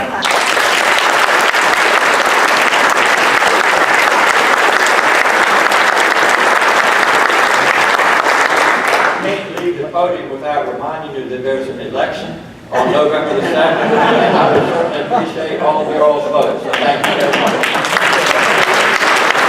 pleasure to introduce to you Senator Jill Vogel, candidate for Lieutenant Governor. Senator Vogel has represented the 27th District in the Virginia Senate since 2008, where she serves on several committees and chairs the Committee on Privileges and Elections. She previously served as Deputy General Counsel at the Department of Energy and is now the managing partner of a law firm that specializes in charity and nonprofit organizations, election law, and ethics. She and her family live in Fauquier County. We want to thank her for being here today, and please welcome Senator Vogel.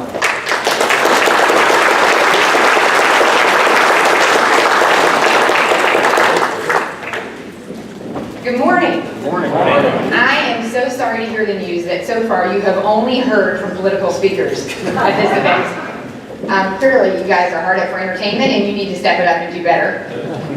I did just see Ralph standing out there, so I know you've had good people this morning already.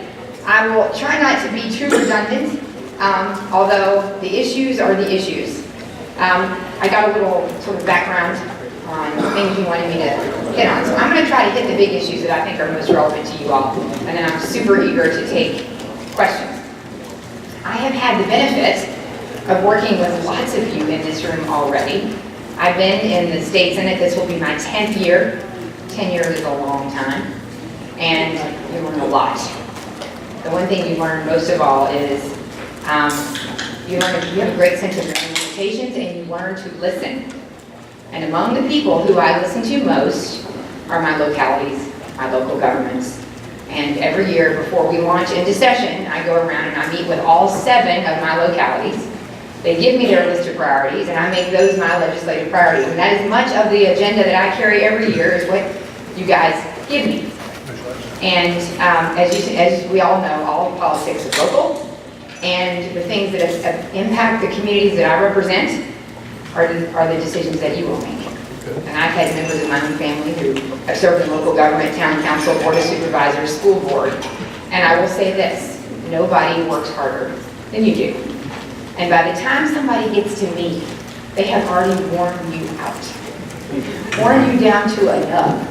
And so I just want to say at the outset, thank you for the work that you do, because it is true public service in every sense of the word. A minute or two about me. I grew up in the Shenandoah Valley. I was born in Roanoke and grew up in Shenandoah County. I went to the College of William and Mary, then I went to law school, and she mentioned my bio a little bit. I am an ethics attorney. That's what I do by trade. But my real passion, and what has been, like all of you, a labor of love, is my public service. And I am so fortunate to come from the Commonwealth of Virginia, where you can serve in the legislature and be a citizen legislator, be a mom, I have a young family, run a business, and still be in public service in the General Assembly, and you get to go home and live under the laws that you pass. And that makes us all much more connected to our communities. When I'm in Costco or at the grocery store or somewhere else and see people who ask me about the last 8 weeks, it 100% keeps you grounded and keeps you engaged in the issues that matter most. So a quick run through on the issues that matter most to you all. And I know many of you have worked with me on these issues, so some of this is a repeat discussion from lots of phone calls, but I hope that those of you, men and women in this room, know one thing about my commitment to Virginia. And that has been, during my tenure in the legislature, I have tried always to work in the best interest of the communities that I represent.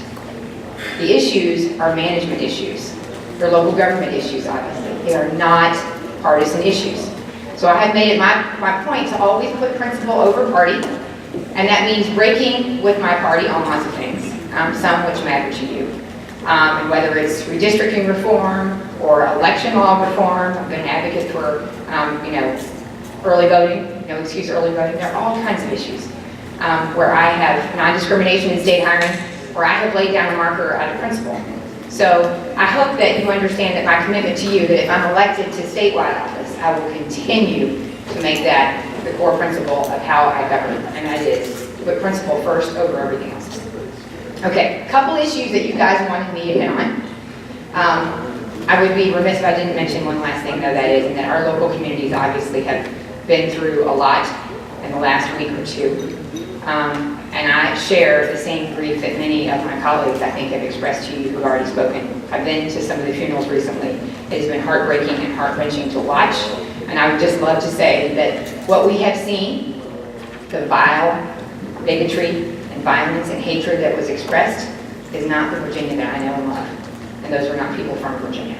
And I am truly sorry that the pressure on our localities has been channeled in such a way that that's what people are talking about, when there is so much good that we have going on in the Commonwealth of Virginia. I just want to make sure I didn't forget to mention that. Okay, moving on. At the top of your list of things you wanted me to mention is K-12 funding. So, I will say this, and this is my verse, ashamed to admit, when I have failed. Year after year, when I was first elected, I introduced legislation to try to address some of the issues related to education funding in Virginia, most especially the composite index. All of you are very familiar with the issues associated with the composite index and how there are disproportionate negative impacts and burdens borne by different communities based on the way we fund K-12, the way we fund SOQs, and the way we manage those resources. I'm committed to two things. One, really bearing down and trying to reform how it is that we fund our K-12 in Virginia. The composite index being one of those key pieces. Anybody who wants to sort of launch into that and try to change that, obviously it's fraught with peril, because one change here always has some negative impact on somebody else. But in rural communities like I represent, where there's lots of land use, what you're ending up doing is you're pitting conservation against education. That's the worst thing you can possibly do. So I represent counties like Loudoun and Clark and Fauquier and Frederick, and parts of Stafford and Culpeper. These are communities that are conservation minded. They have a conscience about how they want to manage their communities. but you should not be negatively impacted because of good conservation decisions. That's number one. Number two, we are all in the Commonwealth of Virginia very much our brother's keeper. And in those communities where school districts are losing populations, where their economies are struggling, well, guess what? They still have fixed education costs. So the composite index, of course, disproportionately negatively impacts them. So what we see is wealthier counties doing better, getting more funding, poorer counties doing poorer. That to me is the inverse of what it is that we should be doing when we focus on resources for K-12. I could go on and on about this forever. It is one of the most important things I have attempted to work on. It's one of the biggest issues I deal with when I meet with all of my different school boards and superintendents and my teachers. This is a big deal. And number two, most important thing I think we can do is pay teachers. It's that simple. You can look at what all the studies show in terms of outcomes in education. And the biggest correlation is tied to teacher salary and quality teachers in the classroom, 100%. And make sure also that that VRS and that retirement is there for them at the end. And that was one of those times when I stepped out and voted against my party and voted against my governors and Governor McDonald, who introduced a budget that borrowed from the VRS. And I said very publicly, I would not support that budget. And I voted no. And I was a young, newly elected senator, and I was kind of bucking the system and felt a little guilty about that. But at the end of the day, it was the most important statement I could make to the community that I represented, to go back and say, I am laying down the marker for principle, again, over any sort of partisan loyalties, because it's wrong. Part of that retirement that you're committing to your state employees is part of the compensation package that you have committed to them before they take that job. And we're competing for the best quality people that we can possibly get. And if they have the ability to go to New York or Pennsylvania or somewhere else and get paid more for the same job, guess what? They're rational economic actors, and they will go somewhere else. So in my view, that is the other thing that we can most do to support K-12, and that is pay teachers a salary that is competitive and will give them an opportunity for people who have a passion to teach, who graduate with maybe a career or a degree in engineering. They would love to teach engineering or a degree in higher math. But again, they're rational economic actors, and if they can go and make, X as a teacher and then X times 10 as an engineer, what are they going to choose? We want desperately to have the best people teaching. So those are just a couple of my quick observations on K-12. Expansion of broadband, that's also on your list. It's one of the most interesting things I think that many of my colleagues overlook. Every single year, as you all know, you sit down and meet with your elected office holders and you say, here is our list of legislative priorities. And every year, when I give speeches around my district, I say to my colleagues and to the people I'm speaking to, the chamber, education groups, school groups, anybody who will listen, there's something that very few of you would recognize as the top of the priority list for every single group. It doesn't matter if it's the school board, it doesn't matter if it's the list that the superintendent gives me, if it's what the chamber gives me, it's either their number one or number two. It's broadband. Access to broadband. And I live in Upperville, Virginia, in Fauquier County, which is arguably the middle of nowhere, but it's like 40 miles west of the nation's capital. It's close to the city of Winchester, it's close to Warrenton. We have no internet, we have no cable TV, we have nothing. And so, as a constituent service matter, I've spent years working on this issue. I've introduced multiple pieces of legislation, much to the chagrin of our folks in the telecom industry. They hate those bills. But trying to give localities opportunities to engage, to give you some authority to do what it is that we know that the private sector is not going to do. So legislation I've introduced to address like that last mile issue, to give you access or give hope to make it more accessible. The idea that broadband is something that we're just going to get to someday when technology catches up is not right. And in underserved communities like my own, where there was a person on the school board in one of the counties who had no access to email, so she couldn't get any of the updates, no one could communicate with her on the school board, that's one example. What about the people who would like to telework? What about the investment in people who want to start small businesses in their home or just work in the region? What about kids like my own who have to go on at night and take AR tests in order to actually complete the curriculum that they're supposed to complete? They've got to have access to the internet. And guess what? When 900,000 Virginians don't have access to high-speed internet, what does that tell you about the tremendous disadvantage that they face? And it's completely unfair in my mind.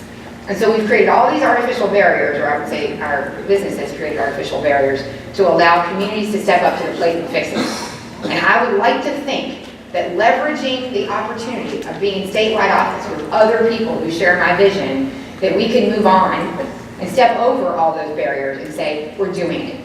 We have to. We don't have a choice. We don't have time to wait.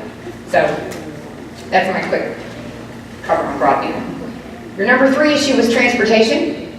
I think when it gets right down to it, there's probably a few other issues that have a bigger impact on Virginia than our transportation problem. So we can talk about, and I was talking to my friend Meg a few minutes ago, about all the issues that people have talked about. But let's get down to the one that has the most impact on Virginia's economy, that affects whether or not businesses are locating, that affects businesses that are already here, and also just the quality of life of people like me, who's married to a guy who commutes every day into DC, who has told me every time I run for a re-election, if you do not do something, I will not vote for you. It is destroying our marriage, it is destroying our quality of life, and it is making you a miserable person. And that is true, 100% true. So my commitment is not to stand around and wring our hands and talk about it and figure out who's responsible and how can we have all these regions take care of it. There's one simple solution, and that is fund it. Fund infrastructure. Fund it. And we have people who are like, yes, I'm for raising taxes, no, I'm for not raising taxes, I'm for a black box, I'm for this. Forget all that.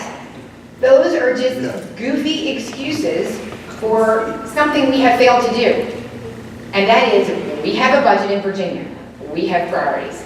I preside on the Finance Committee over a subcommittee that's responsible for all state employees, all of public safety, all of our constitutional officers, that includes all, when I say all state employees, that includes state police, the court system, all the state's technology. I look at my budget and I say, here are my priorities. There are really wonderful things over here and over here that I would love to fund. They're great, I would love to fund them, but guess what? I can't. So this last year, when we had that giant compensation crisis that I would argue is still ongoing for so many people who work in government around Virginia, I went through and I said, we're going to address this. We're not going to raise taxes. That's not an option. We're never going to get there anyway. So let's just take the money we have and spend it the way we know we're supposed to. And so somebody over here is going to squawk a little bit on the edges, but that's okay, because you need to make the commitment to fund the thing you're supposed to fund. And that is exactly the way I feel about transportation. If we don't fund the core infrastructure needs in Virginia, it will be the single greatest disservice that we as elected office holders on money committees will ever do to this state. People are like geese. Businesses are like geese. They will migrate to where there is a better climate. If it's a better tax climate, a better regulatory climate, or in this case, a better transportation climate, they will leave. My family, my dad is in the trucking business. The margins are sometimes a fraction of a penny. So when you're sitting on 66 or you're sitting on 81, that is eating up every penny that you were going to make.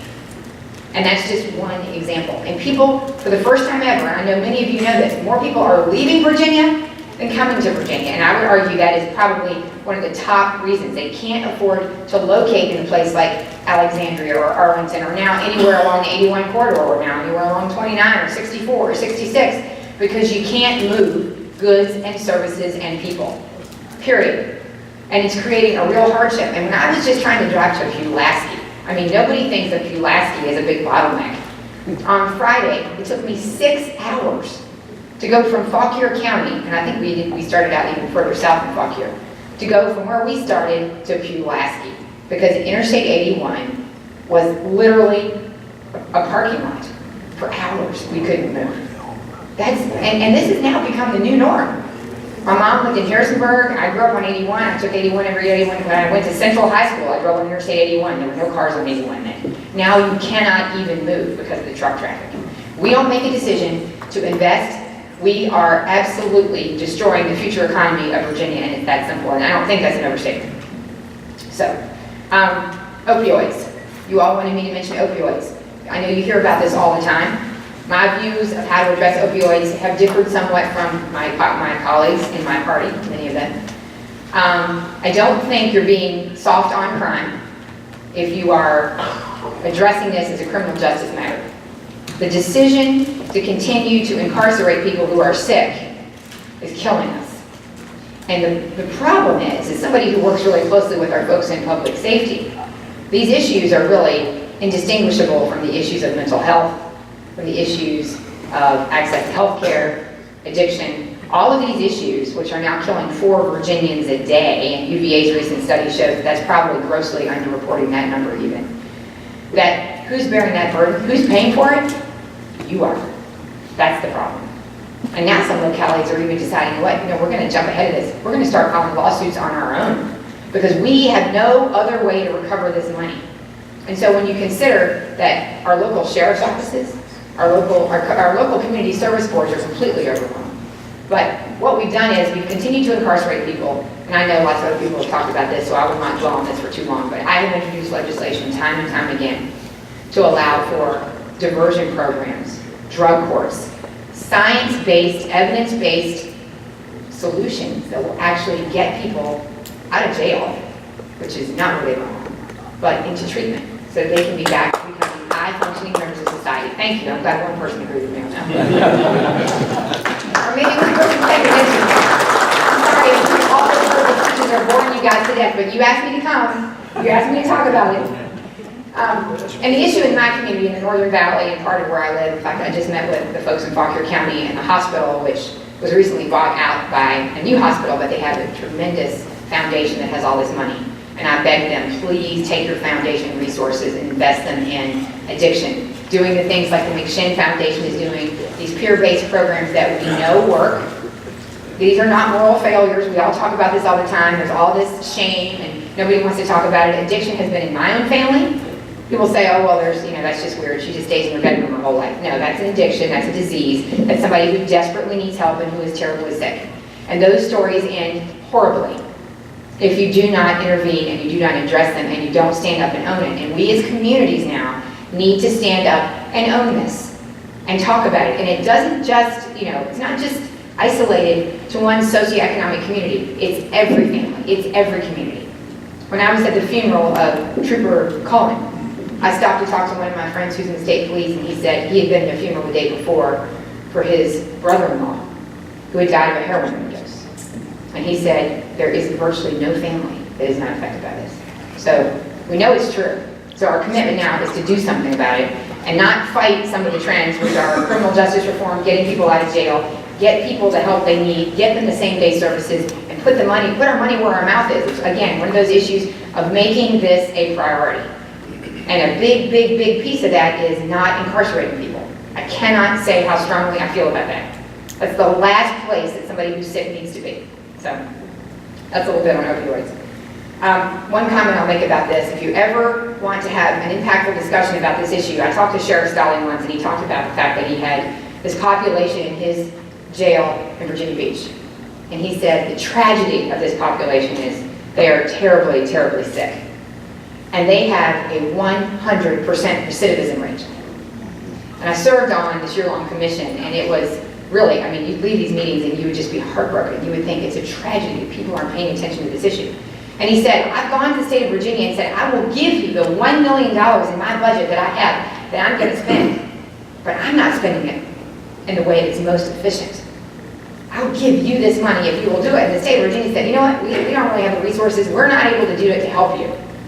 But what those people really need is access to health care, access to mental health services, access to addiction and recovery programs. They don't need to be in jail, where we're sure if they leave and they don't come back, they're dead.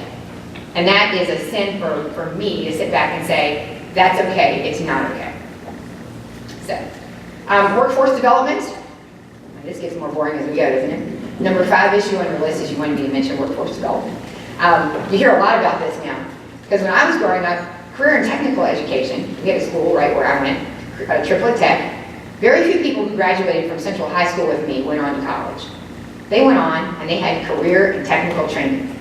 They would go to Triplet Tech and they would learn how to be, they would do auto repair, they would be welders, they do cosmetology. Guess what? When they graduated, they had jobs. What we have now is an entire generation of people who aren't being offered some of these options, who are either not getting any education at all that allows them to get a job, or are going on to a 4-year program, and when they graduate, guess what? Still can't get a job because they don't have any skills. We can do better. We know that we have communities that would attract lots of economic development and investment in those communities if we could solve that sort of skill gap. My community did something great. Lord Fairfax Community College, which is where I believe our community college system has an extraordinary opportunity, in partnership with our high schools around Virginia to help move us in the right direction. Lord Fairfax Community College had all these young people who were graduating who couldn't get jobs. Valley Protein, a huge and successful business in the Valley, had all these jobs and nobody to fill them. So they sat down together and they said, what if we worked out a curriculum? What if we, Valley Protein, decided that we would give you some private money from our company to help write this curriculum for CDL drivers, for, it's a long litany of things, and we'll create a program for people to graduate. They're going to graduate with access already to high-paying jobs. It seems so simple. And guess what? It's so simple. If we would focus on it and invest in career and technical education, the impact would be extraordinary, especially in the communities where we have all these young people with no jobs. You travel around the Commonwealth of Virginia the way I have, and go to Martinsville and Danville and some of those places, there's this huge workforce and not a lot of options for them. If we focused on career and technical education, it would make such a difference in Virginia. I don't want to keep talking about these things because I could go on forever about these issues because I've been doing it for years. Can I hit your last 3 before you go to Q&A? Equal taxing authority. I can't come and stand in front of this group, somebody who represents counties, and not say something about how much I sympathize with the plight that you are in, that we are trying to govern Virginia from the 1940s and 50s and 60s mentality, and that when I was elected, one of my biggest proponents was a really, really smart guy from Winchester. He'd been in local government for 28 years. He was not in my same party, remarkably. But he told me, I will do anything to support you if you will take this on. If you will go to Richmond and you will address some of these issues of our antiquated framework for how we manage local government and the inequality and how it is we manage taxing authority. Let me turn this into a Saturday Night Live skit in there, right? Driving this baby around. So, anyway, I tried, as I have tried with broadband, as I have tried with other things, as I've tried with the composite index. It's really hard when you're one against 139 other people who have very different ideas. I really tried aggressively to push forward a discussion that would help us move in the right direction. And at the end of the day, we can talk all around it forever. We have to do it. It's that simple. And I know you're going to ask me more questions about that later because you're eager for me to shut up. So equal taxing authority, I mentioned that. Managing growth, we can talk about that. Mental health system, we talked about that. The last one on your list was, I'm a directions follower, and you told me to talk about these, and I'm going to talk about every last one. Number 10 on your list was assistance with reducing election costs. Something I happen to know a little bit about. Some of the people in this room have discussed this with me at great length. I am an ethics lawyer. I am an election lawyer. I have helped manage fair elections around this country. I've helped put together all of the research and the background information on every election machine that exists. I've helped work on recounts. I understand more than virtually anybody the disproportionate financial burden borne by localities, by our registrars, when our elections aren't funded, when the state doesn't show up and help you with resources, and when things go badly, you're left holding the bag. I chair the Privileges and Elections Committee in the Senate of Virginia, which manages all of these issues. I've tried to carry legislation that would be helpful to our localities. I have worked very closely with our registrars, and most recently, it was our registrars who came to those of us who are elected officials and said, what's going on with VARIS? Some of the functional challenges that we're facing as registrars are bogging down our offices so much and costing our localities exponentially more money than we would ever have to pay if it weren't for the state screwing it up. So I said, I get it, but it's not a very sexy discussion. Not a lot of people, unless you're in the elections field or you're a local government expert on this matter, not that many people care about it. So I said, you know what, I'll try to get more people to care about this.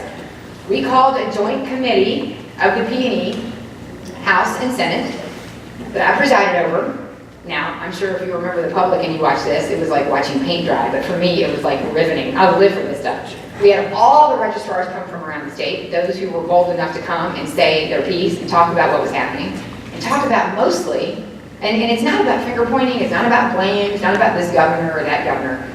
It's about making the elections process a well-managed process. Treating people like the election professionals that they are. Not taking all the partisan bickering out of it and just saying we need to fix it. So if we know our technology isn't working and it's causing our localities a big issue, every time that we go down and go dark, they were having to hire all these people. Some localities were actually going so far as to try to set up an entire redundant system in case the system went down on election day, that their election could actually happen and could go on in an orderly fashion. So I've introduced lots of legislation on behalf of my registrars, on behalf of our election officials to try to help. But again, most of the issues that we're talking about are not the kinds of things that you can deal with in a one-off way.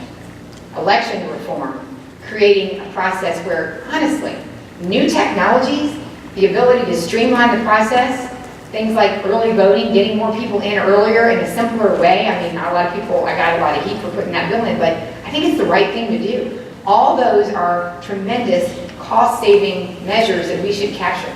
So instead of it costing localities more and more every year, just by virtue of sheer technology, it should cost us less. But the state has to step up and set high standards and help localities. I feel really strongly about that. So, for those of you who've endured all of this, I just want to say thank you. Thank you for inviting me. You should never invite a statewide candidate who's super wound up on a couple of issues that happen to be yours. Come speak to you in the morning, but he did, and I'm honored to get to be here with you all, and I always have an open door and welcome the opportunity to engage with you. So should I be successful in November, I want to hear from you and be a partner with you. If I'm not, please keep using me anyway, because I love my job and I love working with the communities that I represent and all the communities across Virginia. So thank you for having me.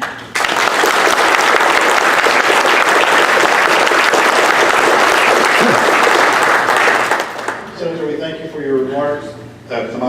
We thank you for your remarks. We do have a few questions that we'd like to fire at you really quick. Fire? Yeah, I will kind of set some of them up. Okay. We appreciate the General Assembly working to infuse more state funding into education in the last several sessions of the General Assembly. But we have ground to make up from cuts that were made during the recession. Would you support the Board of Education's recommendation to revisit the cap on support positions that was imposed during the recession? Yes, I know what that burden on caps has been. I personally believe that local school boards, localities, local superintendents make good decisions about how they manage whatever it is that they're managing for local level. I have been an advocate of letting localities make those decisions. I have introduced the bill year after year. Let the local school board set the school calendar. That's really novel. And so my belief is that the less that Richmond shoves a one-size-fits-all mandate onto you, especially when it comes to education issues, because the county that I grew up in, Shenandoah County, the education challenges and needs in Shenandoah County could not be more different than the education environment and the education issues and challenges of, say, Arlington County. So I'm an advocate for letting local communities make those decisions. I would be eager to revisit some of the decisions that were made back during the recession, back when we were making bad decisions, I think, about how we were cutting resources for K-12. Thank you. You mentioned broadband access and getting broadband to all the rural areas throughout the Commonwealth. One thing that Louisa County has talked to me about, and that's the affordability of broadband. The affordability for kids, for local governments being able to offer that the last mile.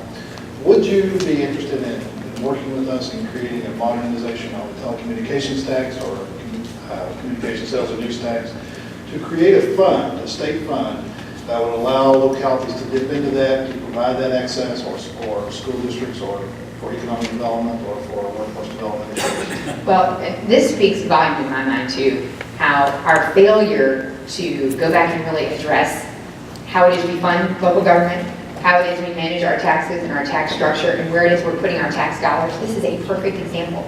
The things that were priorities in the 40s and 50s and 60s, I mean, we haven't really gone back and addressed our taxes in 72. Those things that were priorities and how we manage those resources are no longer our biggest priorities. Broadband was not an issue. We desperately need a pot of money that localities can draw from that would help them address what I think is the biggest, one of the largest economic development issues any community could possibly have. It's not just an economic development issue, it's an education issue. It's a huge education issue, especially in urban communities where you would expect they wouldn't have all these challenges, they don't have access. Frederick County Public Schools lists this as their #1 issue almost every single year. I mean, I think of that as being a relatively metropolitan around the city of Winchester area. So the answer is absolutely yes. I'm willing to try anything. I've introduced legislation year after year. William Wampler, years ago, when he was in the Senate, he helped in Southwest Virginia, help their local government get the authority to do what they needed to do so that they could have access. So there are some places where they've been innovative and they've leveraged the money that they could get to do it. The Obama administration allocated a lot of money, but we didn't get it, and we need it. So I would do anything I could to help make more resources available to localities to fix this decision, because here's the issue. The private sector will not do it. When I called Comcast and said, we have this large community around us, it's an emergency services problem, it's an everything problem. And they said, no problem. If you can get the farmers around you to put up $300,000, we can run that broadband. And I was like, you're kidding. That's the solution. So I'm not going to sit around and wait. We have no other option. Got to put the money in and let localities do it. People think that's anti-competitive, that it takes away from the private sector. It's a huge mistake. It is never going to happen unless we do it ourselves. It's that simple.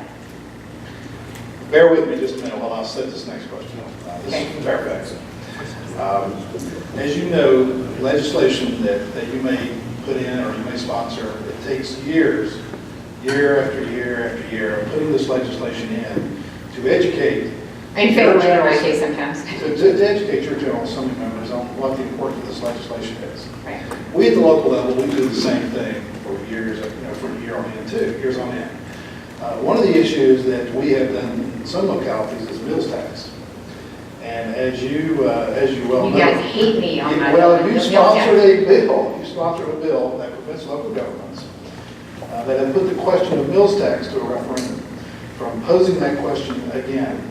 They do it 1 year, they're defeated, they can't do it again for 3 years. What was your reason for sponsoring that legislation, and don't you feel that that's part of the education process that we in local government have, just like you have as a legislator? Okay, so fair enough. I will tell you, I try to do good for you guys all the time. And every now and then, probably in your mind, I deviate from what it is you'd like me to do. But here's the issue. I was not for taking the authority away. In fact, I'm for giving counties especially more options. I think the way we do it now, with everything being land value based, I mean, it's super screwed up. You have no options. That's your #1 issue. However, there is a flip side of that, and that is in the case of the meals tax. I felt like it was fair to say, you're going to have this referendum, and if you're going to do it year after year after year, it gets to a point where the cost to the community is enormous. Because what happens in each one of these elections is all these local businesses, local educators, everybody spends all this time and this money, and there's just a drain. And so a number of folks came to us and said, hey, I'm not for taking it away. I think the locality, and certainly in Fairfax, it is that local government's right to put that to the voters. But I do think that a breather in between is a fair thing to say, especially for those local businesses who feel like that this really is an issue for their livelihood, especially in times when the economy is poor. The first thing people stop doing is eating out. And so they feel like this is a survive or die thing for my business. And at a minimum, give me a reset timeout time so we can collect ourselves and do it again. That was what my well-intended legislation was meant to support. I introduced it. It got bipartisan support. Governor McCall signed it. And I regretted that there were people in Fairfax County at the local government level who were upset with that. But it does not take that authority away. It just gives them a little break in between. So you get 2 years off before the next one is basically how that works. To end that, the whole tax modernization on a good note, I guess, you do support equal taxation for counties. Absolutely. Correct. Absolutely. And you would. And I represent a lot of rural counties. And I cannot tell you how, once again, we were looking at a time when this taxing structure was devised. When counties were mostly rural, they were not responsible for very many costly services, and the urban areas were. So, fine, okay, you don't get much. You don't get to ask for anything. Well, that's not the case anymore. Look at the Commonwealth of Virginia and look at the burdens on counties, and you're asked to pay for everything but nothing.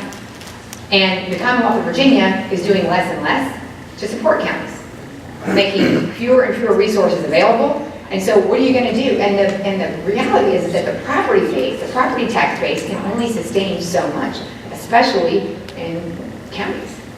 And it has a real disincentive, thank you, on people investing. You want people to invest, so there has to be a way to make it more fair. We know what that is. But it also, again, requires, I think, the vision of state leadership who will take on these issues and say, these will be our #1 priorities for the next 4 years. Whoever it is that runs Virginia, you got to hold them accountable and say, you absolutely have to fix this. This is 2017. We're not living in 1940 anymore, and it's not fair to Virginia. And other states that are leaving us in the dust are doing it because they've been innovative and they're pressing forward and they have much more modern tax structures that assist localities in generating revenue that they can use to pay for services, to pay for education, to pay for public safety, and to pay for the things that they need to incentivize people to come to those communities and invest. Without that, our counties will not survive.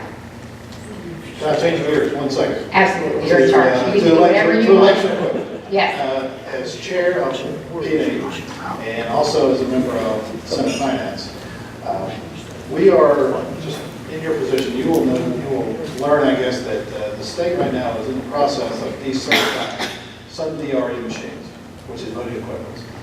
And they're doing this, we think they're going to be doing this prior to the November election. As you know, many localities did not put this in their budgets in July. Had no idea. We thought we had until 2020 to replace some of these DRE machines. It's a game of expectations, and that's a really... There was a huge conference out in Las Vegas that there were some hackers that got a hold of election equipment, and so it's really scared everybody, and really, I guess, it threatened the Virginia election system this November, since we are one of the 2 top states that's going to have a priority election, us in New Jersey. I think it's us in New Jersey.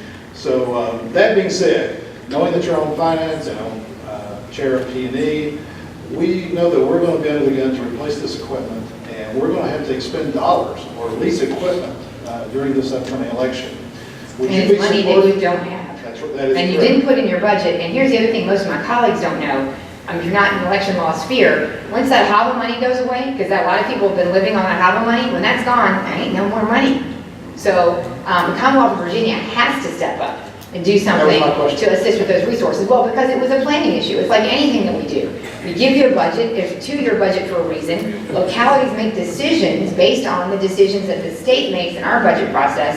And then when it's a bait and switch, guess who's left holding the bag? And I think, the orderly process of elections is our highest priority. Obviously, there are only 2 elections in the whole country this November. Virginia's one of them, and we ought to, make our commitment to localities to make it work, but not bankrupt them. And of course, I'm hearing from registrars every day, because I'm the PAE chair, and I'm the one who's the geeky person that actually really digs in on these issues. I'm hearing from registrars every day whose hair is on fire over the things that they are being asked to do with no money, with not a lot of support, with not a lot of actually input. You guys are smart, you know what's happening, but our larger communities don't, and many of my colleagues actually are less dialed into these issues. They don't know about the funding piece, they don't know about the HAVA money. So yes, my commitment would be to do whatever I can to help our localities and help our registrars who are really maxed out right now, just forgetting all the stuff you're talking about right now. They don't even have the staff to stay open sometimes when they need to, especially in the rural communities if they don't have money. Well, thank you for being a champion for us on this particular issue, and hopefully we'll be able to talk more about this. Thank you guys so much for having me. Mary, I'll turn it back to you.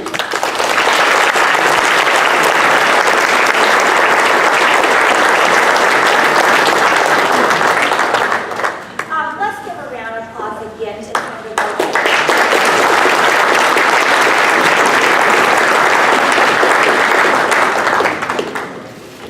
I hope you guys have fun with the rest of your conference, and I hope you get better entertainment. On making our Commonwealth stronger, making sure that our economy continues to grow, that we diversify that economy in an effort to provide more opportunity, more economic security and mobility, for all of our families, to make sure that we are creating an environment where everyone can rise and everyone can thrive. Something that is a passion for me in my own life because it's part of my story, and I'll share that with you briefly, but it also is something that is uniquely Virginian. We are a very diverse Commonwealth, as represented here. We have such great diversity, both geographically, with regard to our populations, but also our environment. And we want to make sure that Virginia continues to move along the right path. I've been proud of the leadership at the state level of our governor, Governor McAuliffe, and Lieutenant Governor Ralph Northam, and Attorney General Mark Herring. And I think we are moving in so many ways in the right direction. We've seen unemployment go down over the last 4 years, from 5.4% down today to 3.7%. We've seen 200,000 more jobs come to the Commonwealth of Virginia in the last 4 years. About $16 billion in capital investment has come into the Commonwealth over that same period. And so for all those reasons, we want to make sure that we continue to move in the right direction and provide more job opportunities, higher paying jobs. One focus of our campaign for Lieutenant Governor is making sure that more people can take what are called middle skill jobs. We have 175,000 of these middle skill jobs open today in the Commonwealth of Virginia. And of course, as you all know, those are jobs that require more than a 4-year high school diploma, but less than a 4-year college degree. These jobs pay on average between $30,000 and $50,000 per year. And they are the most direct path for many people, including many of our young people, into the middle class. But people have struggled to get those jobs because the certification and training required both requires money to pay for that training and certification, which many people can't afford. But also there's the opportunity cost of not working during the time when someone tries to get that training. And so what we want to do is create a bridge so that everyone who wants it can access those opportunities to get that training and certification in industries as diverse as healthcare, long-distance truck driving, welders, and so many other fields. And these jobs exist all around the Commonwealth of Virginia. And being able to take one of those jobs really means changing the entire economic trajectory for an individual Virginian and for their families. And as one of our goals over the next 4 years, if we're fortunate enough to be elected, we want to push to fill every single one of those open middle skill jobs. We also want to support our localities. And I don't want to leave here without recognizing my chair, Sharon Bolomos, the chair of Fairfax County Board of Supervisors, mostly because she wouldn't let me back into the county if I didn't recognize her, but she is a dynamite chair, and she has presided for so long and done such great work. And I'll see Phyllis Randall, who's our neighbor to the west in Loudoun County, and she too has been a great friend. But we have such tremendous leadership all around the Commonwealth on a bipartisan basis. And that makes a big difference because when you have strong leadership at the top in our counties, when you have people who are willing to work across the aisle with one another to create more educational opportunities, more economic opportunities, to make sure that public safety is a priority. And I myself am a former federal prosecutor in the Eastern District of Virginia. I was in the Major Crimes and Narcotics Unit, and I was deputy of the Northern Virginia Human Trafficking Task Force. So I care deeply about having safe communities, but also communities where people can thrive. No matter where they start, how much money their family has, the color of their skin, who they love, that they get a shot at the American dream. And I think that's something that Virginia does and has done for some time, better than anywhere else in the country. And we want to continue on that trajectory, continue to grow those opportunities for everyone. I would be remiss not to mention, obviously, us being here in Charlottesville, the recent unrest here, which we all, I know, roundly condemn the violence that occurred here in Charlottesville. And we know what our values are as Virginians. We value inclusiveness. We value people not being treated based on the color of their skin or their religion or who they love, but being embraced as part of one family. And that is a value that we have to reassert in this time. And we have to speak unequivocally and without regard to party or ideology to make sure that everyone feels welcome here in the Commonwealth of Virginia. It is both a core value about who we are as Virginians and as Americans, but it also is essential to continue to move Virginia forward. We have seen what's happened around the country where other states and jurisdictions have chosen the path of discrimination, chosen to single people out, to not include them in their plans for the future, and those jurisdictions have suffered. People have begun to leave those places because that does not represent the future of what America is and what America should be. And so I want to thank you all again for your leadership all around the Commonwealth of Virginia. Whether it is in Northern Virginia, Central Virginia, South Side, I travel the Southwest, the Valley, Hampton Roads, all of these areas are strong and are getting stronger. And we need to partner at the state level with what you are doing at the local level to make sure that Virginia continues to grow and to thrive. I want to mention a few specific things, again, that we're focused on in addition to workforce development and filling those middle skill jobs. We also have to provide additional state support for education. I was proud to have been appointed to a board by my supervisor in the Fairfax board, Penny Gross, who I want to recognize here. And she has given us all so many opportunities for leadership, but in my case, allowed me to see exactly how the county boards interact with our school boards and the funding needs, but also the trade-offs that boards of supervisors have to make all the time.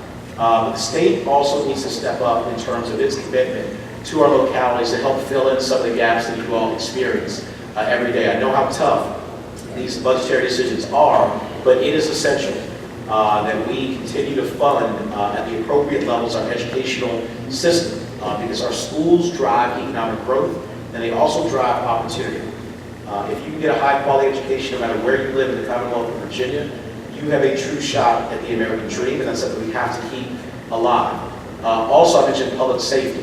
Honored to have been endorsed by the Police Benevolent Association, who recently endorsed us in this race. Again, my background as a former federal prosecutor, and as someone who really understands that it is critical to have public safety. It's critical that people feel safe both in their communities, in our schools, but also that we think differently about criminal justice reform. We have some challenges around that here in the Commonwealth and around the country. There was a study done in 2015 that said Virginia was #1. It was known as the school to prison pipeline. That would refer young people to the criminal justice system at a higher rate than any other state in the United States of America. And that's something that we all, and I know many of you have taken this challenge on, want to reverse. We do not want to be #1 in that category. We want our young people going from school to a career and not from school to the criminal justice system. And that's something that we have taken on as a challenge that we want to take on for the next 4 years and beyond. But again, I've also been endorsed by the Teachers Association, by the firefighters, and by so many constituent groups who partner with you every single day in the work that you do to keep our county safe, to make sure there is economic growth and opportunity, to make sure we have educational opportunity for everyone. And that really is our core commitment in this campaign. We want to make sure that we are bringing people together and not dividing them. We have seen so much divisiveness over time. We've seen so many campaigns that are focused on personal attacks and bringing our process down into the mud. I believe we need to elevate our politics. I believe we need to speak more about what our values are and how everyone, no matter where they start, can achieve that American dream. And so that is infrastructure investment, which is critical. In 2013, there was a very important infrastructure bill, the transportation bill, which you all are very familiar with. And I was proud in my personal capacity to have supported that bill. It brought an additional $6 billion in infrastructure investment to our transportation system. The first major investment in our roads and bridges in nearly 27 years. And that was done, and this is very important, on a bipartisan basis. Governor Bob McDonnell, we all know, a Republican General Assembly, with Democrats working in that General Assembly, came together, crafted a bill, which I'm sure everyone would have wanted to change the ultimate result. But at the end of the day, it was more important that we got that investment in our infrastructure and begun to move our Commonwealth forward as a whole. I drove in this primary about 40,000 miles around the Commonwealth of Virginia. And so that means two things. My kids remember what I look like, kind of, mostly from television, but also I have been in every kind of traffic that you can imagine. In Northern Virginia, whether it's in 495, 395, 66, 81, 29, 460, 64, we have driven all around the Commonwealth and not just on the highways. We've gotten off on the bypasses, and we understand that we need to continue to invest in our infrastructure if we want economic growth. Infrastructure means roads, bridges, unlocking ports to make sure we can transport goods across Virginia and across the country. But infrastructure, as you all know very well, also means broadband access. In my travels around, I have seen the disparities in broadband access. That has become an essential tool for economic development and for people to really have a shot, both businesses and individuals, to advance. And so we have to make that commitment at the state level that we will support our localities as you attempt innovative ways, in many cases, to expand broadband so that we wire this entire Commonwealth of Virginia for success. Our healthcare challenges are critical, and you are on the front lines of those as well. I live right near, I know, with Fairfax Hospital in Fairfax. My wife is a dentist. We own a family dental practice in Fairfax, Virginia that we bought 10 years ago. We understand that there are significant challenges around healthcare. And Medicaid expansion is something that I support. Governor McAuliffe and Lieutenant Governor Ralph Northam and Mark Herring support as well. It would cover 400,000 more Virginians who live in our counties all around the Commonwealth. It would create 30,000 more jobs in Virginia. We have already given away roughly $10.4 billion in federal money by not having expanded Medicaid in Virginia. We are one now of only 19 states not to have expanded Medicaid. There are 31 other states in the District of Columbia who have expanded Medicaid. We give away roughly $6.6 million every single day by not having expanded Medicaid. In many cases to our competitor states where we are trying to attract both people, jobs, and businesses. And so this, I believe, needs to continue to be a priority to have a healthier workforce, but also a healthier and stronger economy.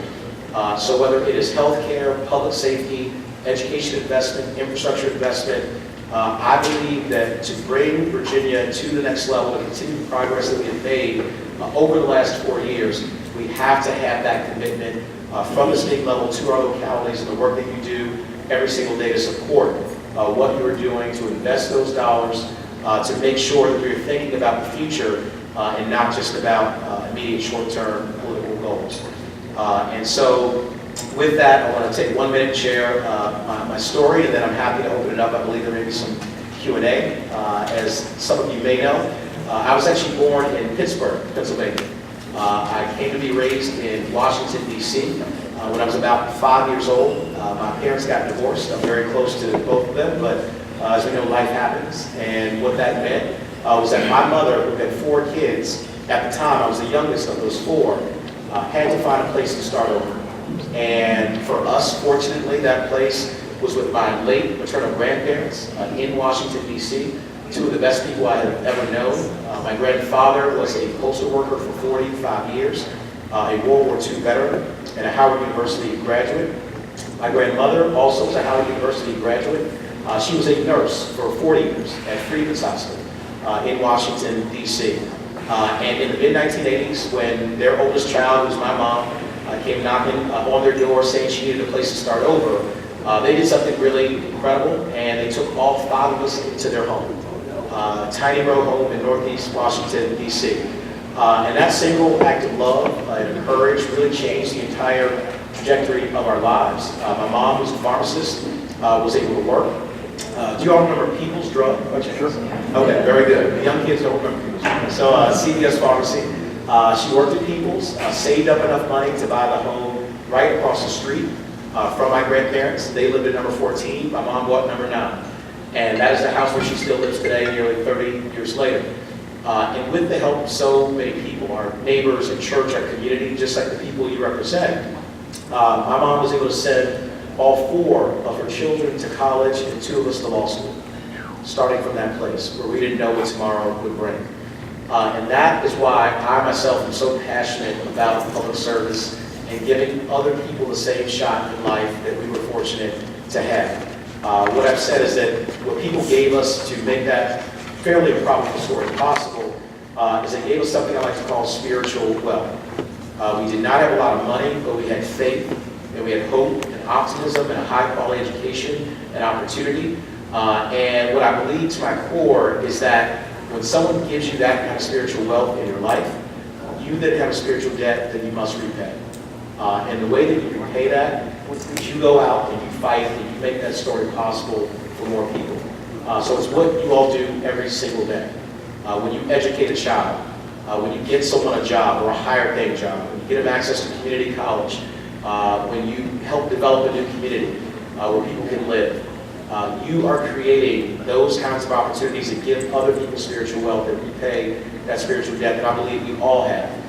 Because at the end of the day, I also believe that we all have different versions of that exact same story that I just told.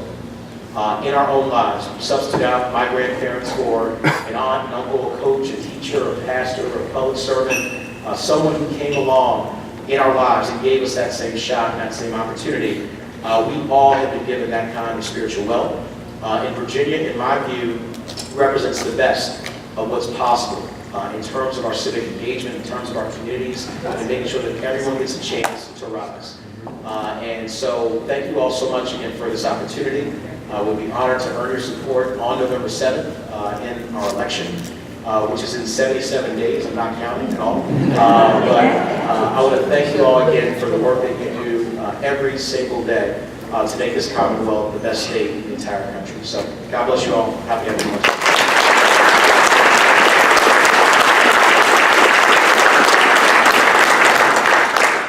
Mr. Fairfax, thank you for being with us this morning. Just a couple of questions. One, what changes, if any, would you make to the K-12 system to ensure that students graduate life-ready, prepared for college and or career? Yes. It's such an important question, and I want to first recognize a dear friend of mine, the late Senator John Miller of Newport News, who I got to be with not too long before he passed away. But John has been a champion in the General Assembly, specifically on this issue. He, of course, crafted and ultimately passed a bill to redesign the K-12 curriculum to more readily match up the skills that kids were learning in school to the jobs that both exist today and that will be the jobs of the 21st century. And I think we have to build on what John started by making sure that we are teaching more STEAM age-related fields in our schools as early as elementary school. And you all are very familiar with STEAM age, science, technology, engineering, the arts, math, and healthcare. Those are the jobs of the 21st century. The growth in the jobs projected in Virginia and in the entire country are in those fields. So I think we should make sure that kids have those building blocks and routine sort of points in their career. We also should be performing the SOLs, which is something that we have been doing. And I think there's been a broad recognition that we shouldn't be simply teaching kids to fill out bubbles and do multiple choice tests, but rather think critically. So they can develop skills that will allow them to become the engineers and the nurses, and the nurse practitioners, and the doctors of the future. So redesigning the K-12 curriculum, redesigning SOLs, and providing the money so that we can have additional programs, including in the summertime. This is where one of the big gaps happen. We need more apprenticeships. We need more earn so while you learn opportunities. Because many young people, if they go 3 months in the summer without those kinds of opportunities, they in many cases backslide, but they also are not preparing for the growth of the jobs in the future that we all know exist, and you all are doing a great job here. I think we should join you in that work. Thank you. Look forward to partnering with you on some of the education funding issues. Absolutely. It's one of VACo's top priority positions that we've had for the last several years. Absolutely. So, moving on to tax reform. Yes. Would you be supportive of equal taxing authority between counties and cities? Right now, we as counties, we have personal property tax, we have real estate tax. Counties have certain other excise taxes such as meals tax, emissions tax, and things like that. And knowing that that we do need to modernize our tax in Virginia, would you be willing to support our efforts or anybody else's efforts to equalize that authority? Yes, I think we do need to look at equalizing the authority to tax between counties and cities and other localities. Again, as I mentioned, I live in Fairfax County and I'm proud of the leadership there and the work that they have done. We recently tried to pass a meals tax to support our schools. It would have brought in an additional $100 million in annual revenue, 70% of which would have gone directly to instruction, 30% to pay raises and staff support. But it was the right thing to do. We're surrounded by other jurisdictions that have a meals tax. We're kind of the hole in the donut. And they're doing very well, by the way. There are economies where they have a meals tax, but unfortunately, that was voted down at the ballot box. We do need to have more tools in the toolkit for counties to raise revenue, particularly since we've become over-reliant on the property tax. And that both has an adverse impact on property owners, but also when the market goes down, as we saw in 2007, 2008, we have prolonged periods of depressed home values and property values, commercial property values as well. It creates a massive budgetary issue, whereas we can even out a lot of the funding streams that we have. I think it's good not only for our localities, but it's also good for the state budget as well, in terms of the support that it has to provide. So yes, I would join in that effort, and I'm happy to support the work that you're doing. One last question regarding transportation. Can you give us your thoughts a little bit on transportation funding, what it means, what we've seen it means in Northern Virginia? And for those of us who travel up and down Interstate 81, it's very dangerous with all the trucks. Yes. Tell us a little bit about your thoughts on what you would see as if you're elected to office. Absolutely. If you travel up and down 81, I want to give you a hug, if that's okay, because you deserve it. And I've been on that road many, many times. It's beautiful, it's a scenic drive, but you get to see a lot of it because you stayed there very long. Same thing with 95, 495, 64. But we need more transportation funding. And as I mentioned, there was a 2013 transportation bill, HB 2313, which was a bipartisan bill. This was proposed by Governor Bob McDonnell, and again worked with a General Assembly, which was led by Republicans, but also had significant Democratic support. In the Senate, there were 26 votes in support of the ultimate bill and 12 votes against it. And I would have supported that bill. I had a debate about 2 weeks ago with my good friend, Senator Joe Vogel, who I know you all just heard from, and I'm sure did a great job here. But that's one point of disagreement that we had. Senator Vogel voted against that transportation bill. And I made it clear in our debate that I thought that was the wrong thing to do. We needed that additional taxing authority, that $6 billion in revenue that would be generated from that bill. And frankly, we'll need more going forward. If you look, you asked about Northern Virginia specifically, and I want to say just a word about that. I already mentioned Sharon Mulva and Vinnie Gross and Phyllis Randall here, our chair of Loudon, and I saw Libby Gardy walk in from Arlington. We were led by some great strong women, by the way, in Northern Virginia. They do a phenomenal job. But we have seen tremendous growth in Northern Virginia, in part because of the infrastructure and transportation investments that have been made. You need only look out 66. If you've been out to Dulles, I was just there with my family. We took a flight. Phase 2 of the Silver Line, which is in process right now, that was specifically part of that 2013 transportation bill. So had that bill not passed, the funding would not have been there for Phase 2 of the Silver Line. And as you drive out 66, again, very slowly these days because of some traffic concerns, you will see skyscrapers and cranes and high-rises and new businesses and new residential and commercial buildings that have popped up.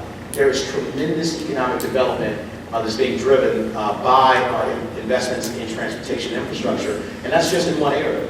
As I drive down 64, you're seeing a lot of the same things. We're doing a new river crossing in Hampton Roads, the Hampton Roads Bridge and Tunnel, which if you've ever been through that, at 2:15 p.m. If you get there by 2, you're fine. But if you go at 2:15, you're stuck for another 2 hours. We cannot have that kind of gridlock. It is both an economic development issue, but it also is a public safety issue. We have had instances where you've had to evacuate. And I used to work in D.C., and if you have some kind of crisis and you need to get people and move them out very quickly, it becomes a challenge. Normal traffic is bad enough. When we run into issues where we need to move goods and people quickly, that is a challenge. And again, also not just in our urban areas, but in our rural areas as well. Infrastructure investment is economic development. We need to finish building roads, make them more accessible. These are great places that are really ready for that next level of economic development, but we cannot do that if we don't have the foundational elements of economic development, transportation infrastructure, healthcare, good schools, attractive jobs, a stable regulatory tax environment. Those are things that we have to have foundationally to have growth really all around the Commonwealth, and we have to be committed all around the Commonwealth. We cannot leave any region behind. It can't simply be about the urban crescent. That is critically important, but it's got to also be about every other part of the Commonwealth. Our fortunes move together.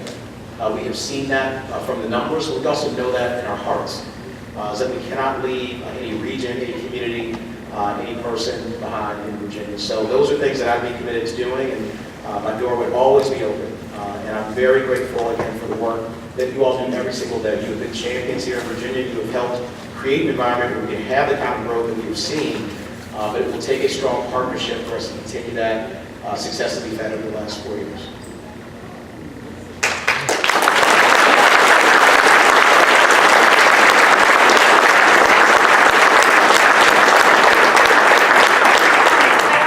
I want to thank Mr. Fairfax for his comments today, and let's give him another round of applause.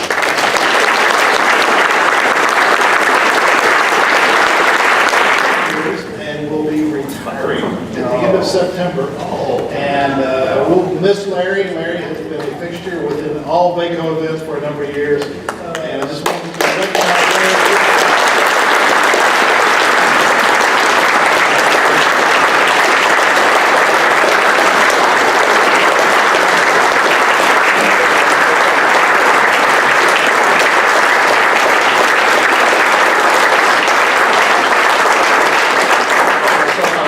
Get emotional. Now I just might. Actually, Dean, I do have to correct one little thing that was said. Today actually does mark my 29-year anniversary. My first day on the job with VACo was 29 years ago. It was a very interesting day. I know that a lot of you are hungry, so am I. And Dean, you're not going to ask me any questions at the end. No, and I'm hungry, you're hungry, but I just want to say that.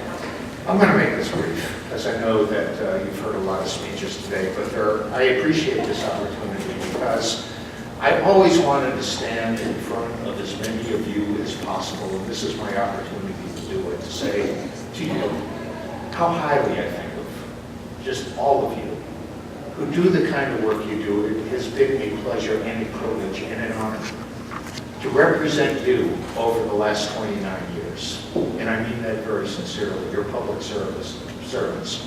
I have always regarded the work that we do here at VACo very much as an important public service because we are at the nexus between local government and state government.